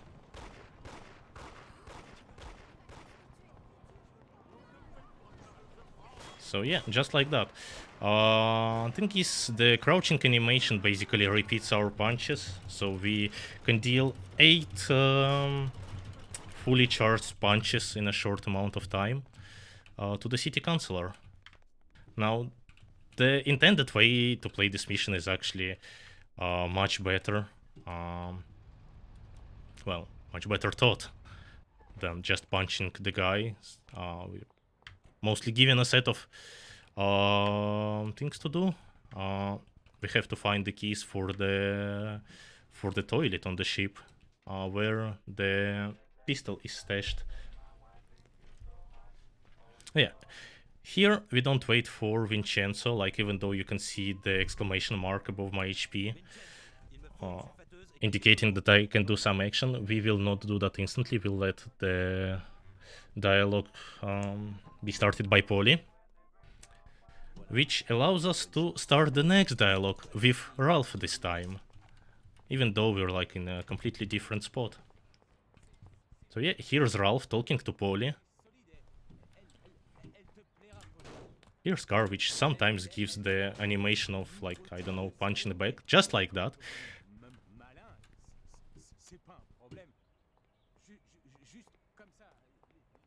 And while Ralph tells us how to unlock this car, We're gonna take the thrower and get it closer to the stairs so that Polly won't take as much time Pour moi? to get in here. Now, the mission, you lucky bastard. Salieri decides to take a hit on Sergio Morello, which is a brother of whatever the name of Don Morello is. Marco. Don Morello. So right there you could see the thing we've been talking about in Running Man and the sidewalk here. So the cop teleported back as I was driving through his previous position, so his hitbox was still in the same place, and that led to him being ran over.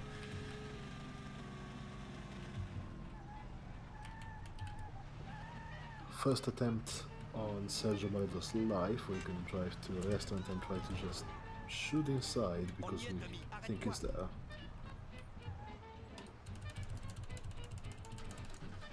Oh, I didn't have to start the engine up here. At least the poly was instant. The poly thing, the poly's dialogue. So yeah, sometimes poly takes ages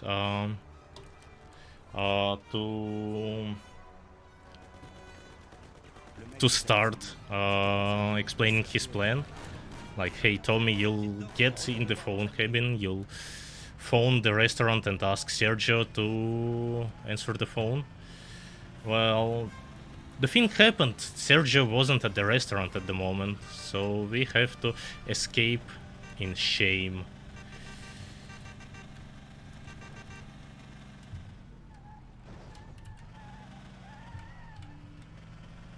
Which leads us to the second part of You Lucky Bastard. Nice sidewalk. I guess I should take care of it, like, a bit more. So yeah. We want to see at least one barrel roll. Hopefully no. So just like a few missions earlier, we can jump out of the location.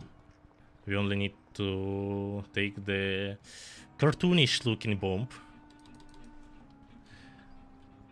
And today's plan is that Sergio is visiting a mistress of his, and we're going to explode his car when he gets in. Also, nice cops. It's not the first time this happens that they lose me in this alleyway, and well, that's how cops work in this game as well. Sometimes they get confused.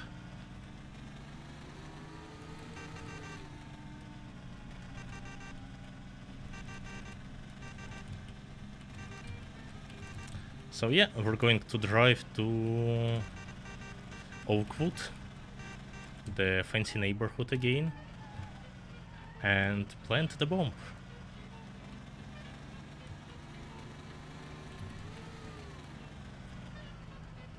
Meanwhile, we can somewhat enjoy the game beautiful soundtrack behind the car engine.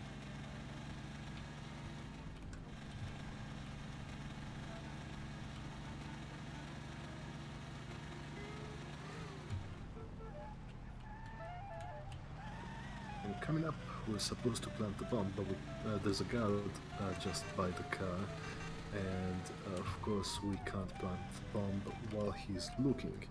Now there is a theorized skip where if we interact to plant the bomb and then run away far enough in a small amount of time, then the guy complains, but then just goes away and we can plant the bomb without having to wait for him to go away on his own, which would save a nice amount of time. However, unfortunately, we don't yet have any way of getting away from this place fast enough. So we have to wait for him to leave. Yeah. I mean, some random guy teabagging his boss car is a fairly reasonable thing to see in Lost Heaven, so...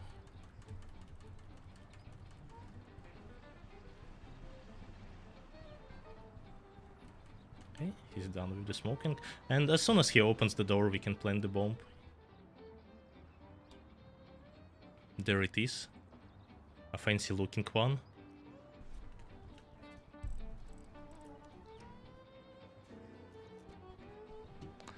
And in the next cutscene, we can see that the plan didn't quite work, because it was Sergio's mistress who entered the car and, well, got blown up. And of course, Tommy just sees this woman get blown up in the car, and the first thing he says is, "Damn, that's one hot dame." Best line in the game by far. Yep. Sadly, we have to skip all of it. And I'm not going to use the bridge. I'm quite scared of it. Balls. Yes. So the bridge that is like to the south from here, the East Marshall Bridge, the one that has a chance to be up in the very beginning in Running Man. We usually take that route. And well, if the bridge is open, if the bridge is up, depending on where the ship is, we waste quite a handful amount of time. So we are taking this sort of backup route here through the Giuliano Bridge. I believe the difference is about 20 seconds. Not with this tram though, if it hit me. Okay, so I'll drive carefully away from that cop, because to continue this mission we have to not have an active chase on us, which means any of the icons except the questioning cop, which worked just fine here. If it get a chase here, like ticket, handcuffs or anything, we wouldn't be able to continue this mission. But now we're taking the bridge, which, as I see, is up, so... Jump. Yes!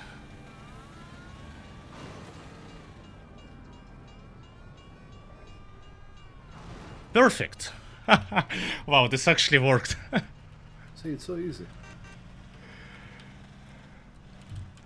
And just like that, we lose both cops and the gangsters chasing us.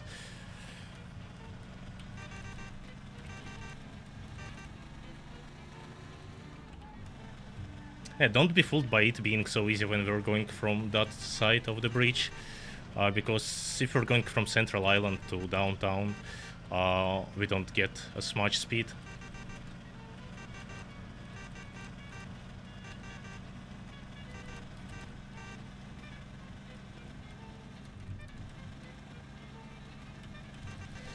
So the thing happened in the cutscene though, which we have skipped. Police Thompson gone. Yeah. In that place, but Polly kind of forgot to check his gun, and it was jammed, and so he couldn't shoot him. Oh, that's an unfortunate officer. Although I could kill him. I mean, yeah, we're the peaceful ones, at least for today. So yeah. Since our plan didn't work and we were quite bad on hitting Sergio so far, Don Salieri basically told the other guys to do the job while we were basically watching it. Except those guys didn't plan a good... I mean, they did plan a good thing to wait for Sergio's car to go to the railroad tracks and then block it. Except it didn't work. Those guys planned a good thing, but didn't really execute it, so we have to chase Sergio now. With a banger of a song though. Yep.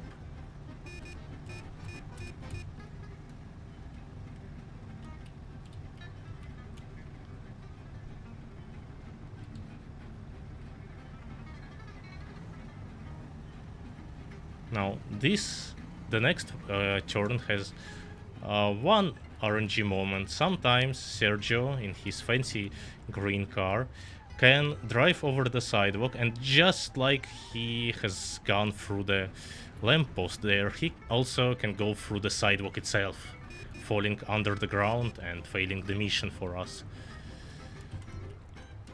Which fortunately didn't happen.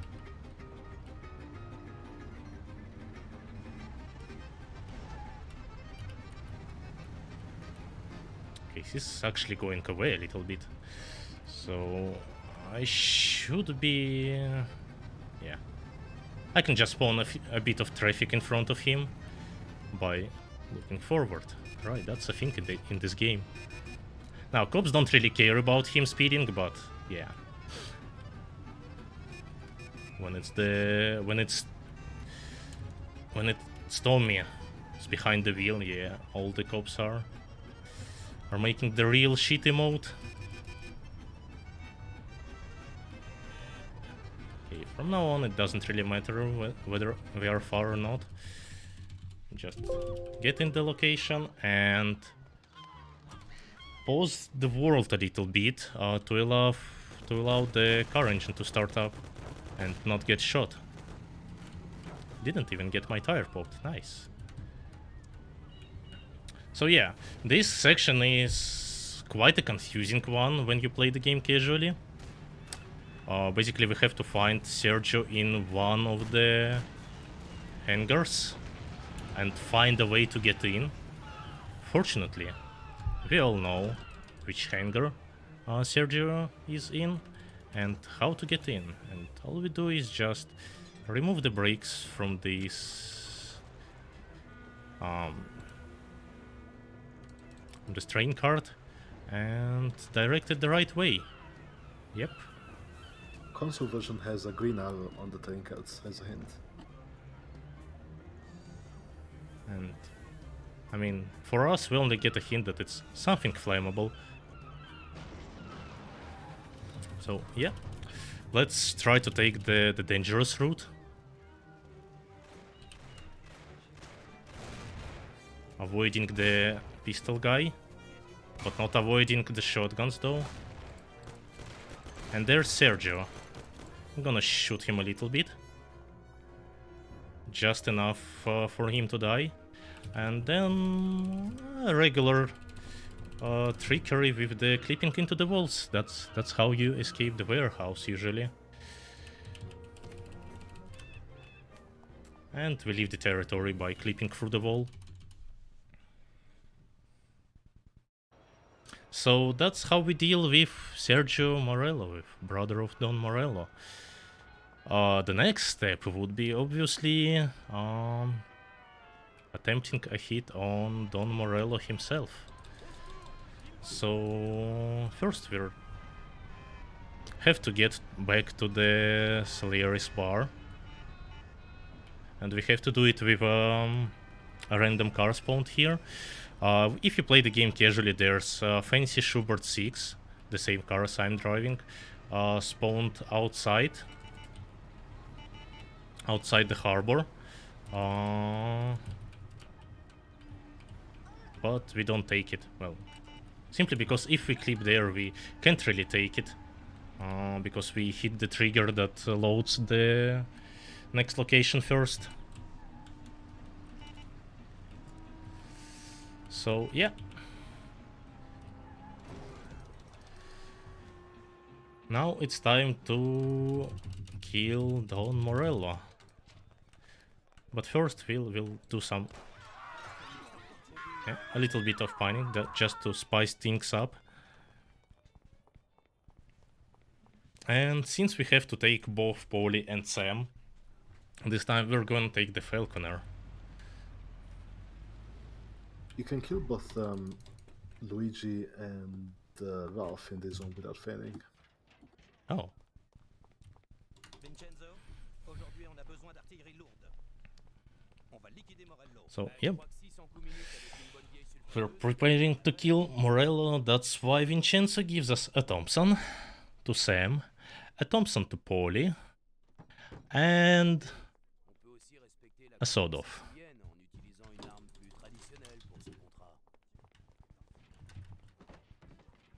because that's an obvious choice, obviously. Tommy only needs a sawed-off. Now the thing is, we only needed the 4-seater to exit the location. So we're gonna park this here, do a jumping animation, because why not, and take the bolt thrower. While what selecting... What you mean to say is that you changed your mind. We're gonna go with the Falconer, but now you're gonna go with this. The thrower. I mean, obviously the thrower is a better choice. We're gonna throw the run now. I mean, what? We're gonna get there faster at the very least. And I have pre-selected weapon, although, like right now, I am not really sure whether that has anything to do with the chase starting earlier. So Bitter can maybe shine a light on that. Whether yes, if we don't panic on Miranda and his guards, then they'll just drive slowly. So if we do this, they'll go nice and fast, because if we go too far ahead of them, we fail, because it counts as us losing him. So Yep. we want him to go as fast as possible. I slowed down there a bit to avoid the cops' attention, because cops could actually block Morello's car, and it takes ages for him to drive around an obstacle. So yeah,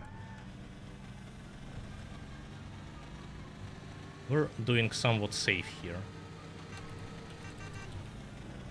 And starting from here, we're pretty much safe to speed up to get into the next location, which is the best RNG point in the game, because now Polly spawns on a passenger seat and he has to kill Morello. So this might require a few checkpoint reloads. Oh, sure. I mean, 2 is good. So easy. Yeah. So yeah, that's the way we deal with Don Morello. We let Polly shoot him. This mission actually has multiple endings, one of which we just used. The other one is the one we see recreated in Definitive Edition, which is going to the airport and shooting the plane. And the extra one, which isn't present in Definitive Edition sadly, is that if we're close enough to Morello's car as he's approaching the airport, he will not turn into the airport, he will go forward instead to try to escape through the countryside. The thing is, by the end of the road there's a bridge under construction, and at the last possible moment Morello stops at the very edge of the bridge. Okay. So in a cutscene there we basically push him off the bridge. Essentially determined by RNG. It's not our distance. Oh. Well, It's 7 out of 11 that it goes to the airport and 4 out of 11 that it goes to the bridge. oh, okay. Well, you run, you learn. And I've just opened the door, except I missed it. So once again, during the 1938 screen, my controls aren't locked for a few moments, so you can open the door out of the room earlier. And it's really important to get there fast, otherwise Ralph will start adjusting the wheels on the car that he's about to give to us. That's kinda sus, you know. The car happens to be intact, don't worry, but we still take the thrower, just for safety. So in this mission, C'est un calibre normal. there's a guy that takes part in elections, and he supposedly proposed to eliminate all of the illegal activity in town, in the city. So Don Salieri tells us to kill him.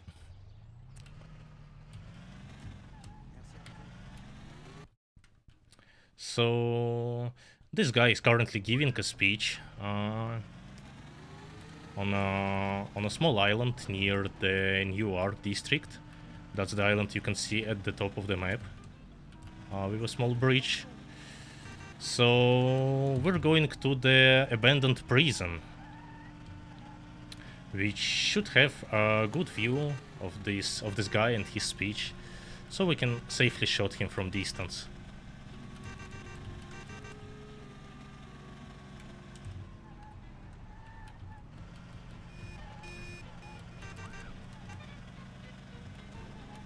Okay, that lady teleported back.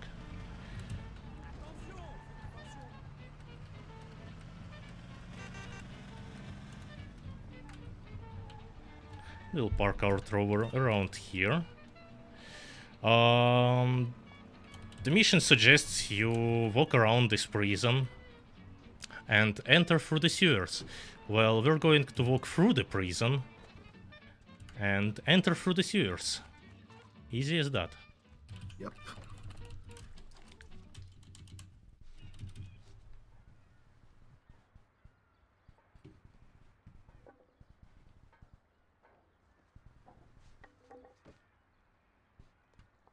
So here's the abandoned prison that is not so abandoned as it happens. Some shady guys are currently occupying the place, and they may actually be a trouble to us. But we just ignore them.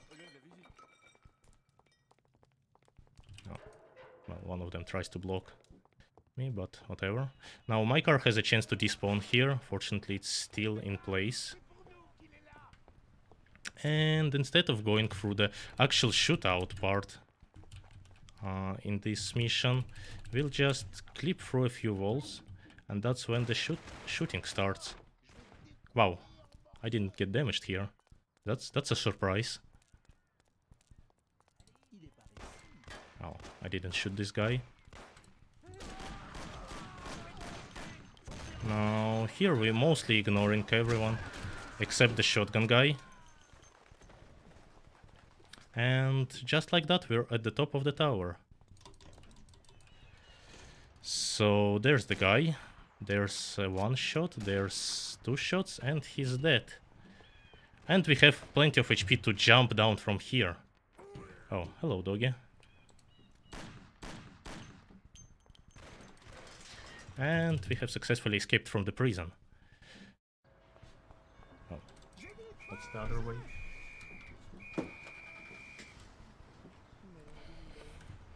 Now these guys, those are detectives that have arrived for some shooting apparently, and sidewalks. Sidewalks are a matter for detectives as well. And this actually a great detail. Well, Mafia has plenty of great details during the game. So if we enter the intended way through the sewers, there's a city worker standing outside. So if you just enter into the sewers, which is basically what we've done, without killing the guy, those two detectives spawn after we exit the prison, and he's like says, "Hey, that's the guy who entered here." So we will just get asked to be searched, or we can just run away, which we did. If we kill the guy, the city worker, there's going to be 4 detectives, and they are going to start shooting instantly. And if we kill the guy, but there's also an option to hide the body, like drop it down into the sewers, then there will be no detectives. Alors les gars, qu'est-ce qu'il vous faut? Un flingue et une batte pour Tommy. Meanwhile, we're jumping onto the next mission,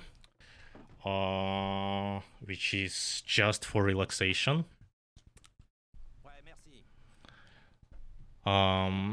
This mission, Salieri Merci Vincenzo. says about a shipment of fresh cigars arriving into the city port. And he wants to secure those cigars, which is quite a weird thing, like, if just, you know, Merci Ralphie. it's just the cigars, what's so different with them? I'll pause here a little bit to drive, so that Polly doesn't have to run around too much.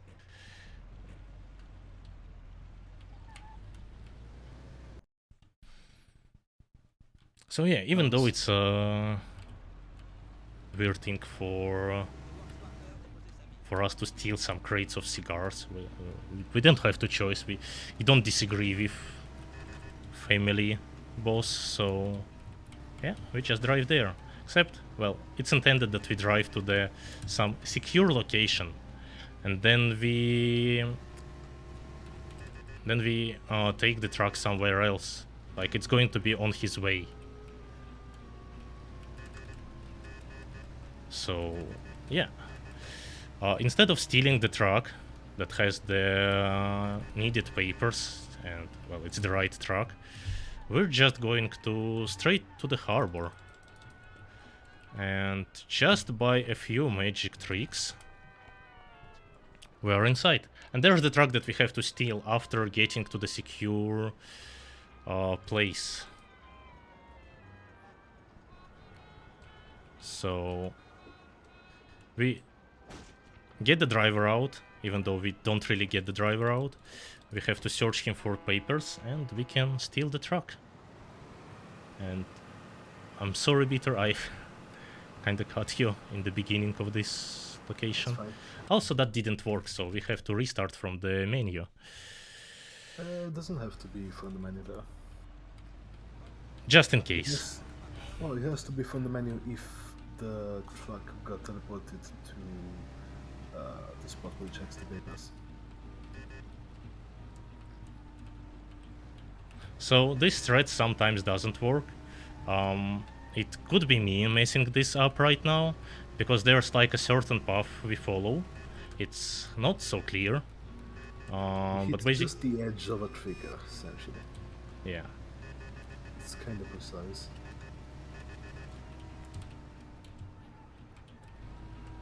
So we'll have to try again. So okay, that was a bad parking. Still.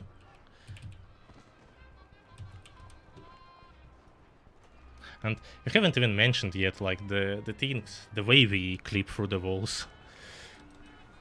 Oh I yeah, guess some it's- animations will displace us a bit, namely stuff like side rolling and then doing some animation like changing weapons or holstering or reloading.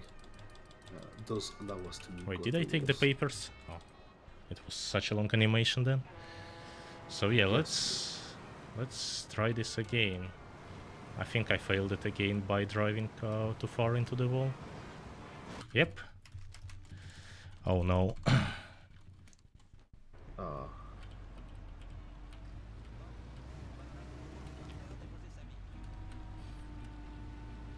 I hope it's not going to go this bad that we have to do the intended threads. I mean, certainly it has to work. That is like over 2 minutes slower. Yeah, so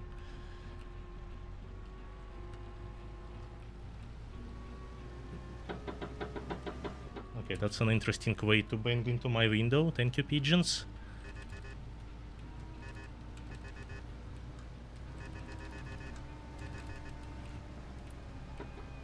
And that's clearly audible right now, so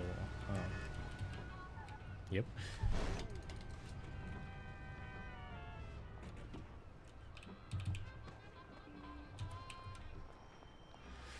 So once again,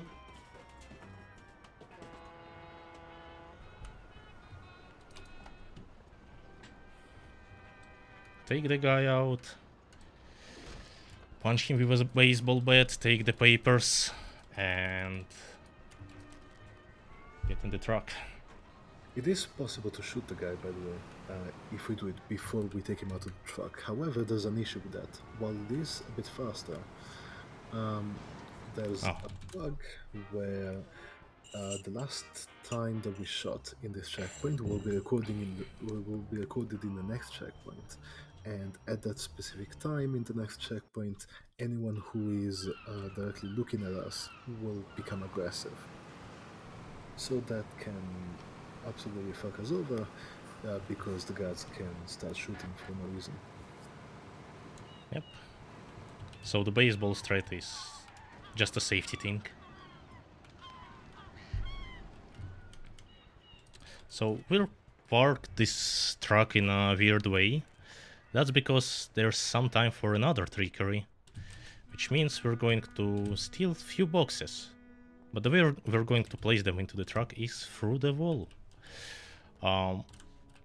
So it works in actually a fancy way. The boxes have like two places to be placed. Basically, it's the place where we pick them up from, or the truck. And if we drop the box in the wall,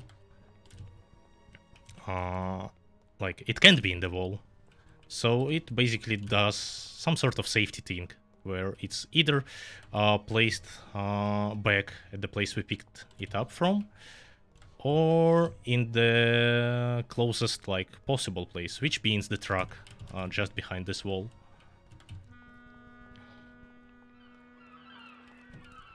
And there they are, all 12 crates of cigars in our truck. Now the problem is though, as we get out, like the guy that checks the papers doesn't really like it. We have the wrong boxes, the wrong papers, so they will attack us. But if we take some care about some of the guards, hopefully I killed at least a few. Yeah, I've killed one. Good enough. Good enough, true. Yeah, it makes the ride to the safe place a bit easier. But well, not this time. Okay, carefully avoiding the tram. Thing is, as it happened earlier in the horror mission, and probably in some other missions as well, but not to such extent.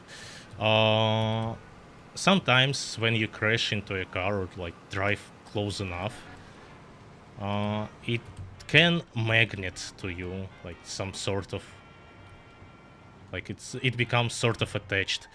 So the same thing can happen with the tram, and it's going to be extremely slow if I got stuck with the tram. It's supposed to be like the things locking onto each other. What are they called? Okay, en route. So I can see that the enemies got stuck, which actually has a chance of them shooting me with the shotgun shortly. Hopefully that doesn't happen. So we have to drive those crates back to all the way to Salieri's warehouse, which is the other end of the city. Now we can see enemy vehicles. Oh no, that's the shotgun guy. Okay. Apparently Polly took care of him. Oh, I got tire popped. And you can see on the radar, like 2 cars there got crashed into the wall because they were going too fast and tried to turn. That's a thing that happens sometimes with the enemies. Like they are too fast. But it's fine overall, even though we got two tires popped.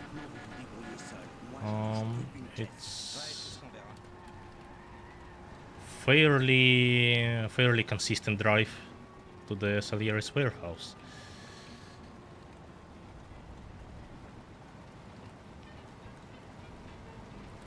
Where? Wow, this mission and the next mission, they give us so much time to talk about the storyline that we are currently missing.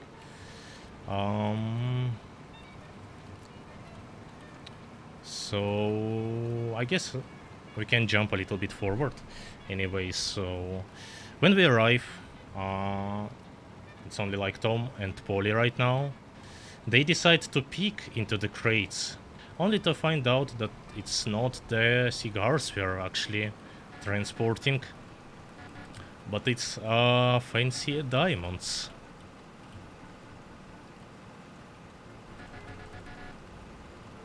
I mean, hopefully Don Salieri didn't think of us as Minecraft players, but of guys that could try to make themselves a little bit richer in a non-really honest way. But anyway, we got fooled. So the next day, Tom discusses, well, actually it was a Polly idea, which he proposed to both Tom and Sam in this mission. That's if we get, if we go through the intended way on the way to the harbor. So Polly gets an idea to rob some bank in the city, and Sam is obviously against it. That's not too fair to the Don. So they both basically like shrug it off and like forget about this idea, except when Polly and Tom find out about the diamonds.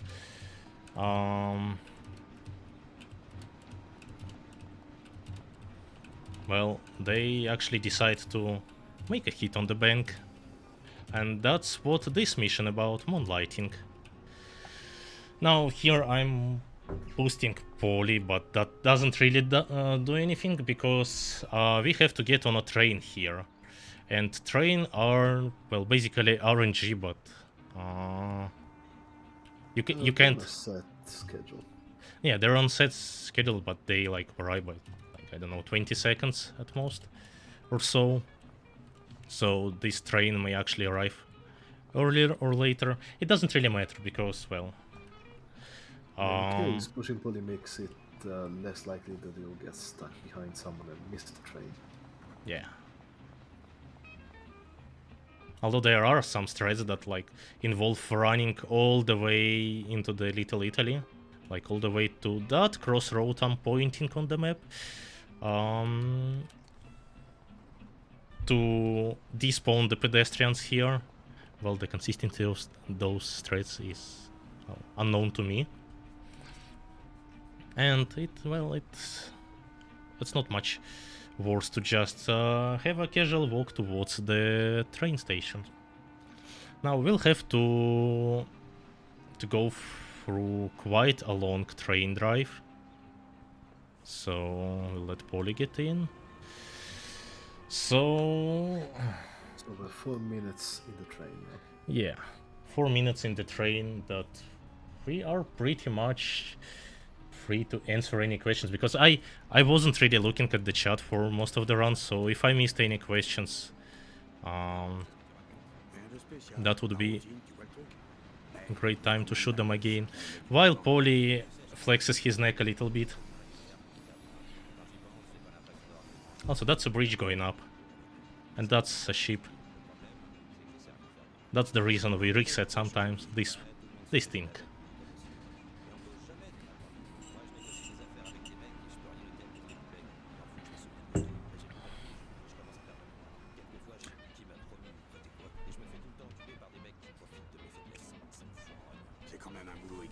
Oh, actually, we can look at more of the details, because this mission has like these workers spawned at this station, And there are a few other things happening around.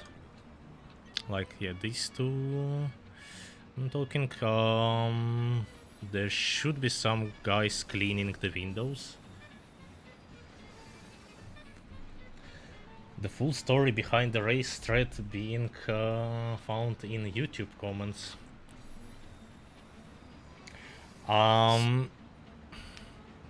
As far as I know, some Russian guy did some kind of stuff like that, and another Russian guy found it, and then we optimized it. I'm not quite sure. Yeah, so one of the viewers into just messaged in world record run comments that, hey, I found something. He basically did almost the same thing. Well, he showed us the way to do this thing, except he did a reset checkpoint button, which is the thread that has been used before when we were going into the shortcut, and restarting the checkpoint teleported us to the start of the lap. And the guy basically found out that if you go to some trigger close to the edge, to the invisible border, and the reset checkpoint, it doesn't reset the lap, so if you go through the same checkpoint again, you'll get a lap counted.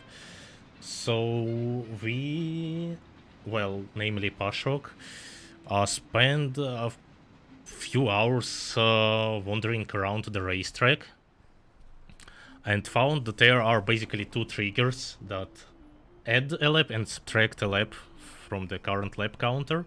So if we hit the add a lap but don't hit the subtract one on the way back,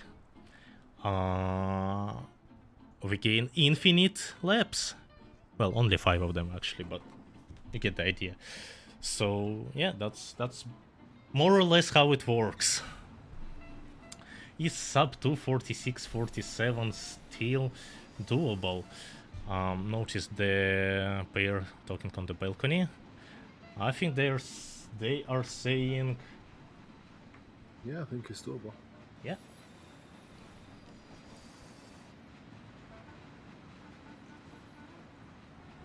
Although I can only see the in-game timer right now, so I'm not really sure. Here's a small hint on the current. It's at 226 right now. 226 right now? Oh, yeah. So I'd say it's, yes, still doable. As we arrive to downtown station, located in downtown, surprisingly. So, yep, let the poly out, and it's time to boost him a little bit. Again, using some of our weird controller strats to jump 63 times a second. Or more or less 63, because it's FPS dependent. This doesn't really give like an infinite boost, but it allows us to do more than one jump.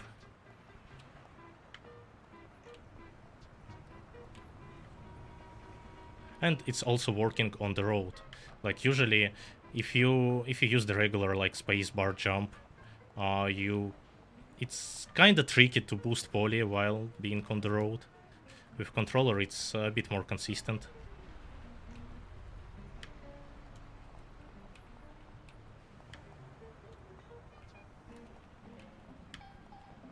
So yeah, as we arrive to the bank,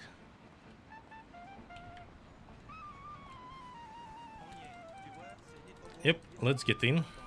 We get the loading gun sound for some reason. Bonjour. And we'll just casually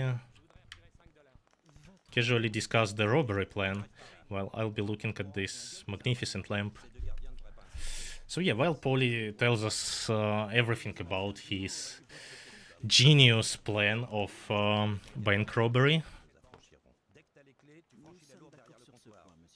everybody around doesn't really seem to care. This guy is angry. He needs some customer support. Oh, he doesn't need it anymore. Yes, yes, yes. So now that we have discussed all the bank robbery while being inside the bank, you can say bonjour to another guard. Punch the... Oh, okay, we don't need to punch her. She goes inside the bank and sometimes she blocks Polly, which... a little bit annoying. The next part, though, we have to punch Polly a little bit. This doesn't really skip any dialogue. This is only for pushing him closer to the exit of the location. So we're going to be slowly punching him towards the exit. While watching his health, we have not to kill him, obviously.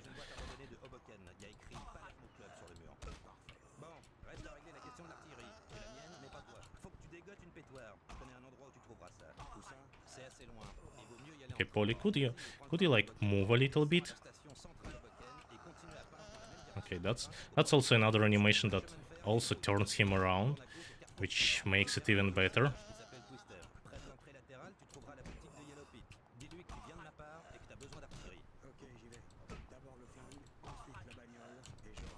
That's a good series of punches.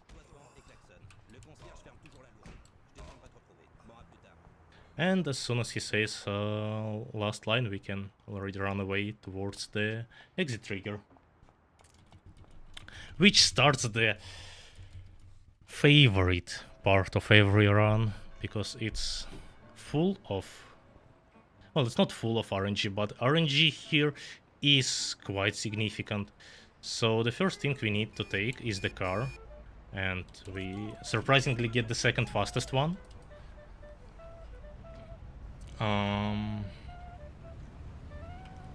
But from now on, this mission sometimes has, well, quite a large amount of cops, and it's quite important in this mission to not get in a cop chase, because cops at this point of the game, cops are extremely aggressive, so they will follow you no matter what. This mission has the highest police manager's speed factor, so the cops are like incredibly fast. Okay, I failed the clip and I had to scare the pigeon off my window. So yeah.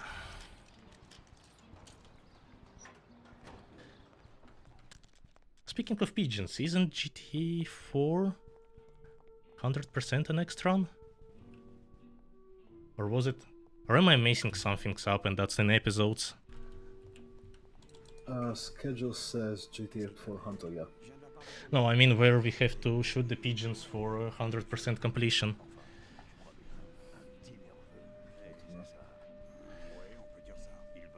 That's quite embarrassing to not remember that during GTA marathon. Someone in chat will know. So yeah, here we quickly take the Thompson, the only weapon we need for the bank robbery. And we have to drive all the way back to Polly's apartment. Yeah, that's the place where we started and from where we have taken the train. So that's quite a long drive.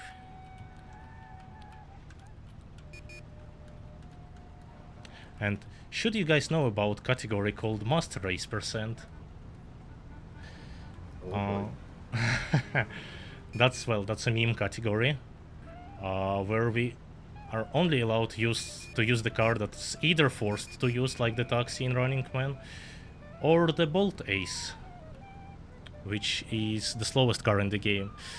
The problem in this mission, Bolt Ace doesn't spawn, so you have to either be on foot or take the train in this segment.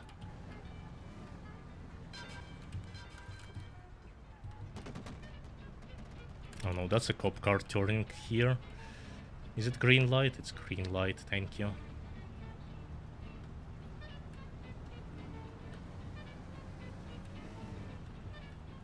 So yeah, once again, we don't really want to get in a cop car chase here, because this will likely lead to a long chase, or even a wanted level,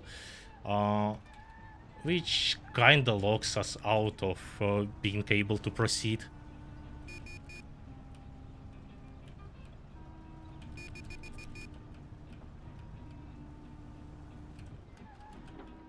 Okay, be careful here not to hit the trash can, because hitting a trash can is also an offense, and cops will start a chase as well. So we honk in front of police apartment to tell him to get out. But what we will do next is we'll park the car away and try to look for a replacement. What happens here? Oh, that's a good replacement. Oh yeah.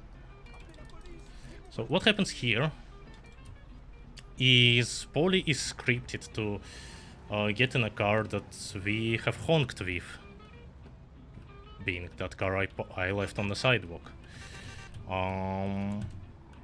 And the game doesn't really check whether he's still driving with us. As soon as he gets into that car, the next script will work and we can proceed into the bank. There he is. Now Polly safely got to the car and died. What? How did you die? That's a real troll face right there. Oh, So, did I mention that this is the most favorite segment in the game? That's why. so I guess sub 240, however much it was, may not be possible. Yeah, it's yeah, a fairly large chance that we won't be able to get it.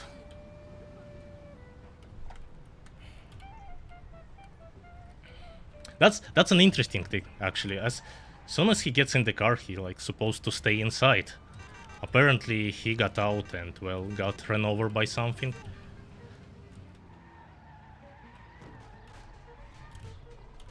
And we get a Lassiter with a tiny amount of fuel inside. It's enough fuel. And I continue to fail the clip here. Okay. C'est pourquoi? C'est pour lui. Au revoir. Entre.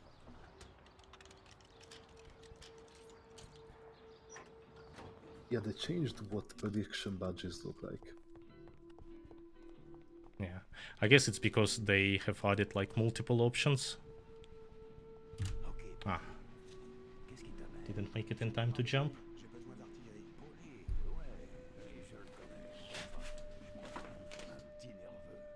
C'est ça. Ouais, on peut dire ça. So we have to wait for this whole cutscene and we have to Pas de problème. get to the Poly apartments again. So, yeah.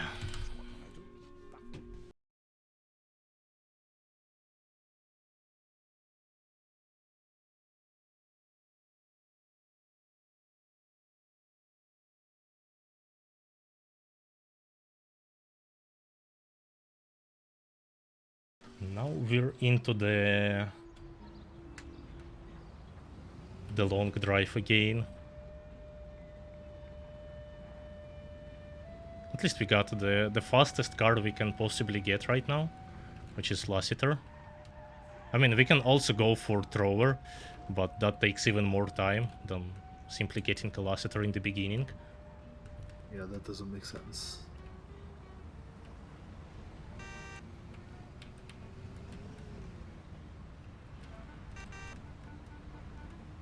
And drive all the way to Little Italy. Is this enough fuel for the whole segment? For some reason I want to stick with this car right now.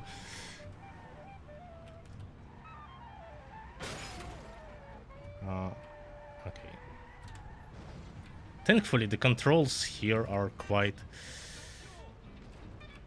quite realistic, so when you turn the handbrakes, some cars just spin out, no matter which speed you're going at.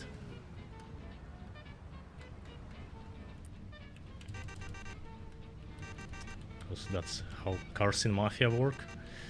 And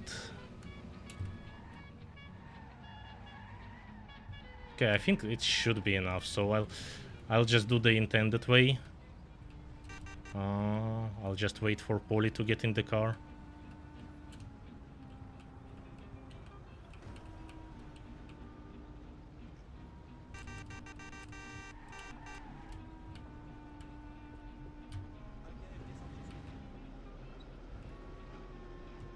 Okay, this should be good enough.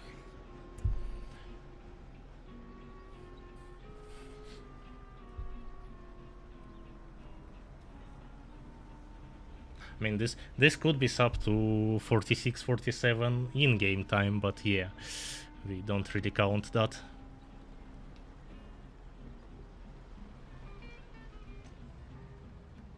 Oh. Well.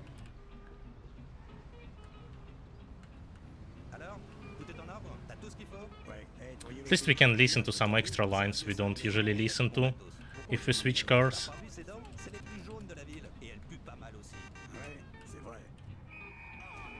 The officer shouldn't be a problem if we drive away fast enough.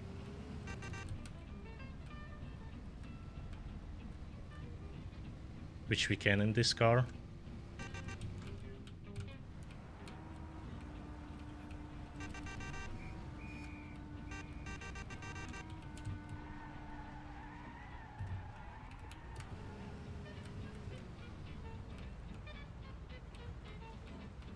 And as we're arriving to the bank.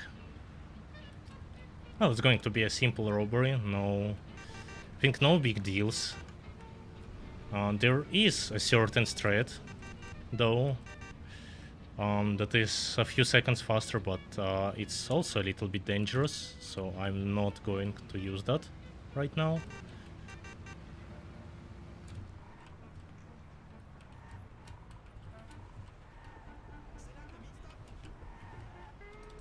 Yep, and there's the bank. And that's where the soft lock happens. That's where the gun reloading sound actually supposed to be. But since it's the same location, yeah, it's played there as well.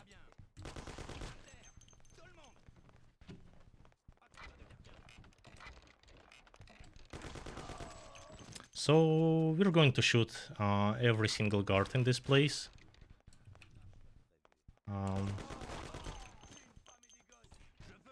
Take the keys that are hidden here. These are the keys for the vault. And then we go straight down for the vault itself.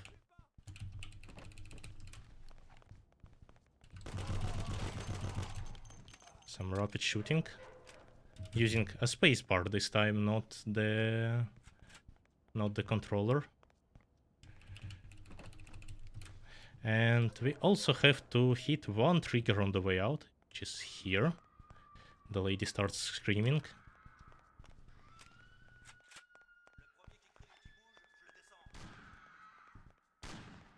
And we get out of the bank. Now we will go for the boosted car threat as well.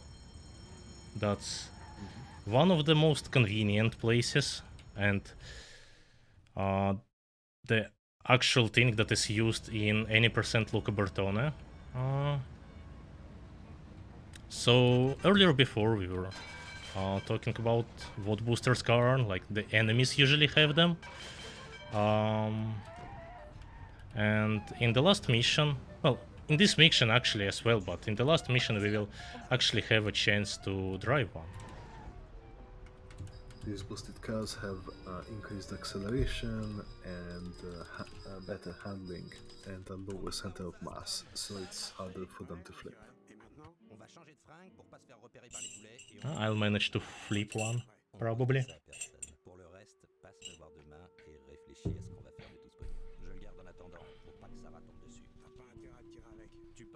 t'enverrai une carte d'Hawaï.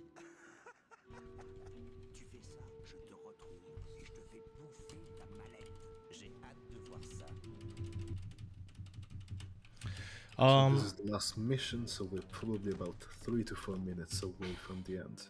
Yeah, and oh, okay.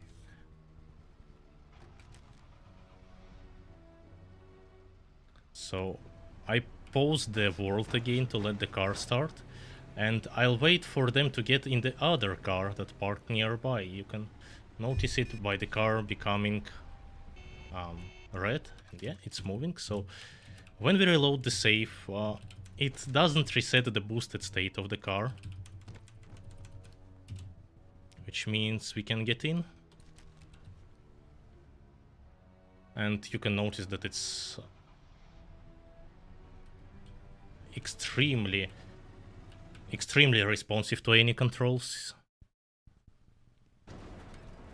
And it keeps being boosted for the rest. And we got a honk as well, nice. So yeah, that's how the boosted cars drive. And why that's why some enemies are, well, hard to escape. Namely in the offer you can't refuse, the very first mission. Actually, that's might be an issue. Thing is, we have to get the questioning op state, right? In order to proceed. What? Am I going to be locked out of the... Yeah, this is police hitch for player, so it needs to be cop queue. Okay.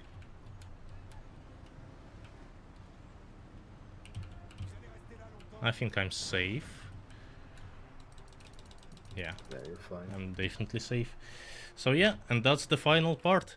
The cutscene that we skipped instantly. We found Polly dead in his apartment, and the phone called. It was Sam on the other end, who said that we have to meet at the city's gallery.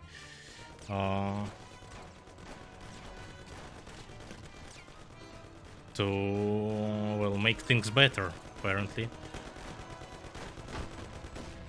Except it was an ambush by Sam, and he basically told us everything that he knew, everything before our supposed death, because, well, they knew that we let the girl in the whole mission escape. Also, we didn't mention that during the run, but you get it. He knew that we let Frank escape as well.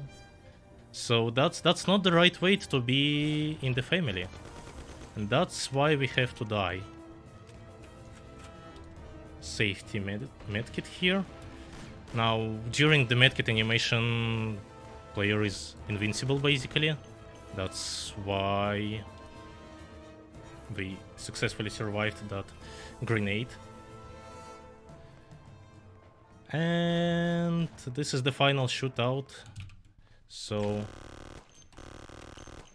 some more rapid shooting, because that's a fancy way, and prepare on the timer on 3, 2, 1, get it.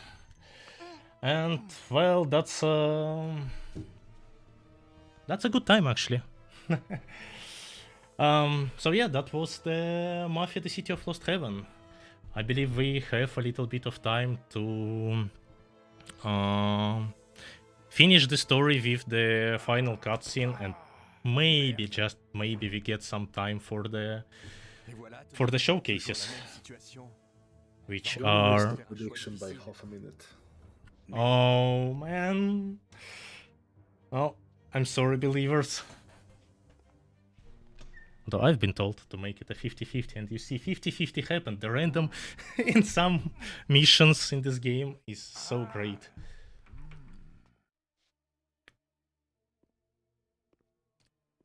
So yeah, that's basically the final cutscene. Sam is currently trying to escape the museum. Except... Not sure we have time to watch the cutscene. Maybe we have time to showcase some stuff though. Well, we'll end on this one. Tu l'as fait, mais ils t'auront quand même. Salieri va te buter. Et tu faisais confiance. Because apparently dying in French, well, it has to be short. I cannot describe it myself. But meanwhile, yeah, basically, Sam tells us how dangerous we are to the family, how not good, not loyal to the family, our actions were, how Frank died horribly because we let him go, just as that lady. Et pourtant, Frank, c'était le seul vrai pote de Salieri. L'amitié, c'est And how the French dying sounds like. Yep.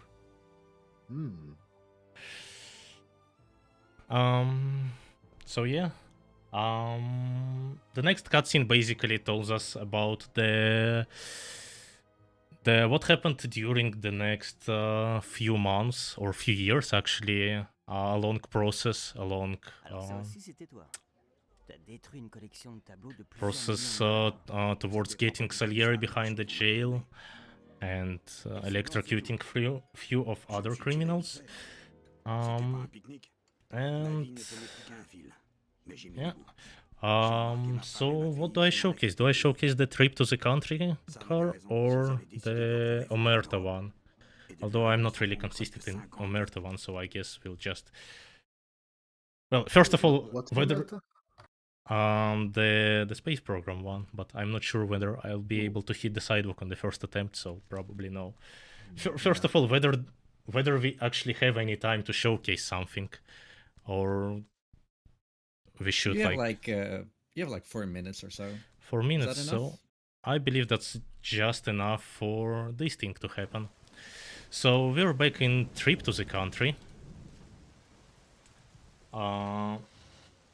Just as we left the farm, and on the way here we have two choices. We can go straight to the Salieri's bar, or we can visit Luca Bertone. Now Luca Bertone gives us a mission. Basically we have to warn one of his friends that cops are coming after him. So we have to warn him so he has a chance to escape. Now the police car that is coming after him, it's actually here behind this wall. So if I just punch the air and do a side roll, there it is. That's the police Lassiter we've seen in Omerta. And we can safely take it. The thing is, we cannot like drive it through the wall safely. We have to take this way. I think somewhere around here. Yep, the railroad fence becomes non-existent, so we can take the car and drive it around. Now this car is used for the mission, obviously. So in a few minutes we will see what actually happens when we try to use this car. Well, for the mission, since it's faster than Bolt V8. Like, for example, if we tried to run Bertone % for some reason.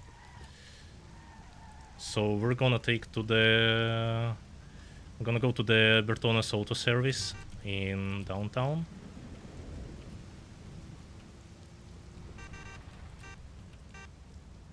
And take his mission.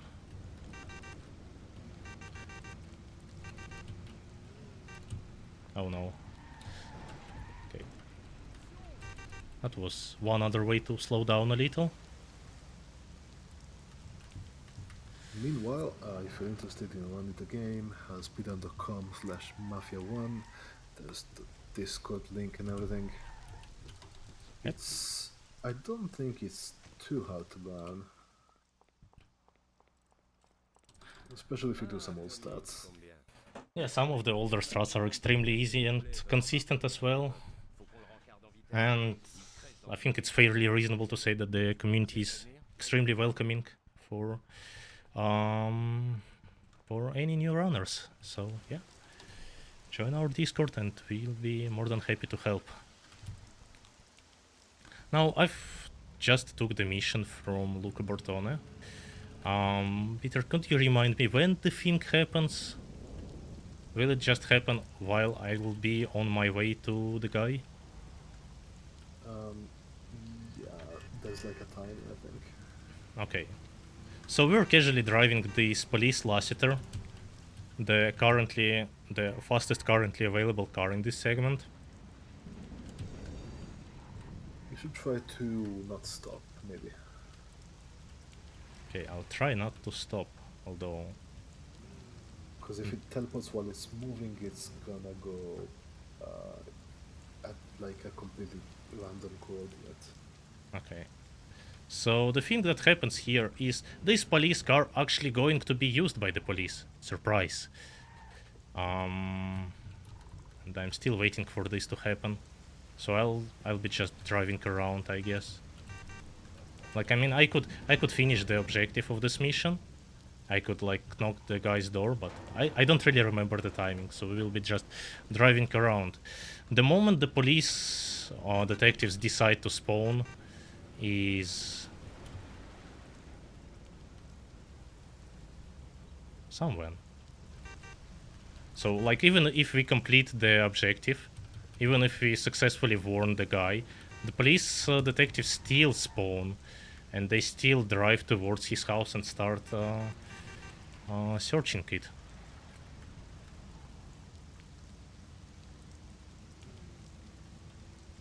It's probably coming up fairly soon.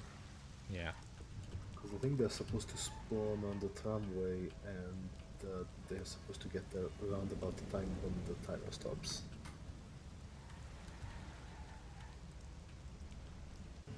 Yep.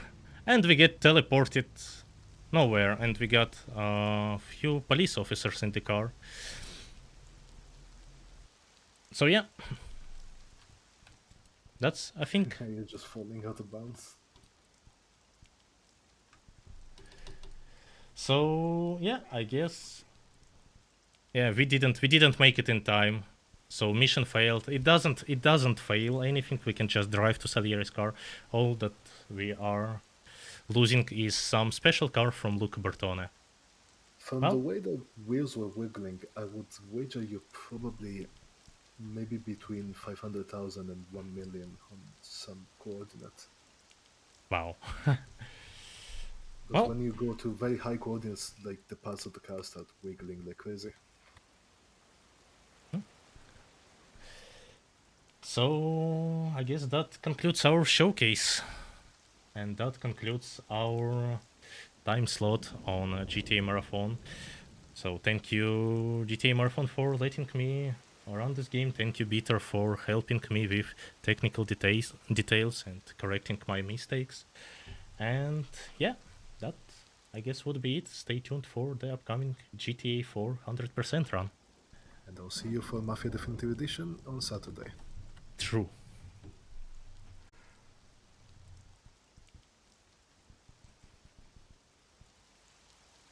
Are we still live?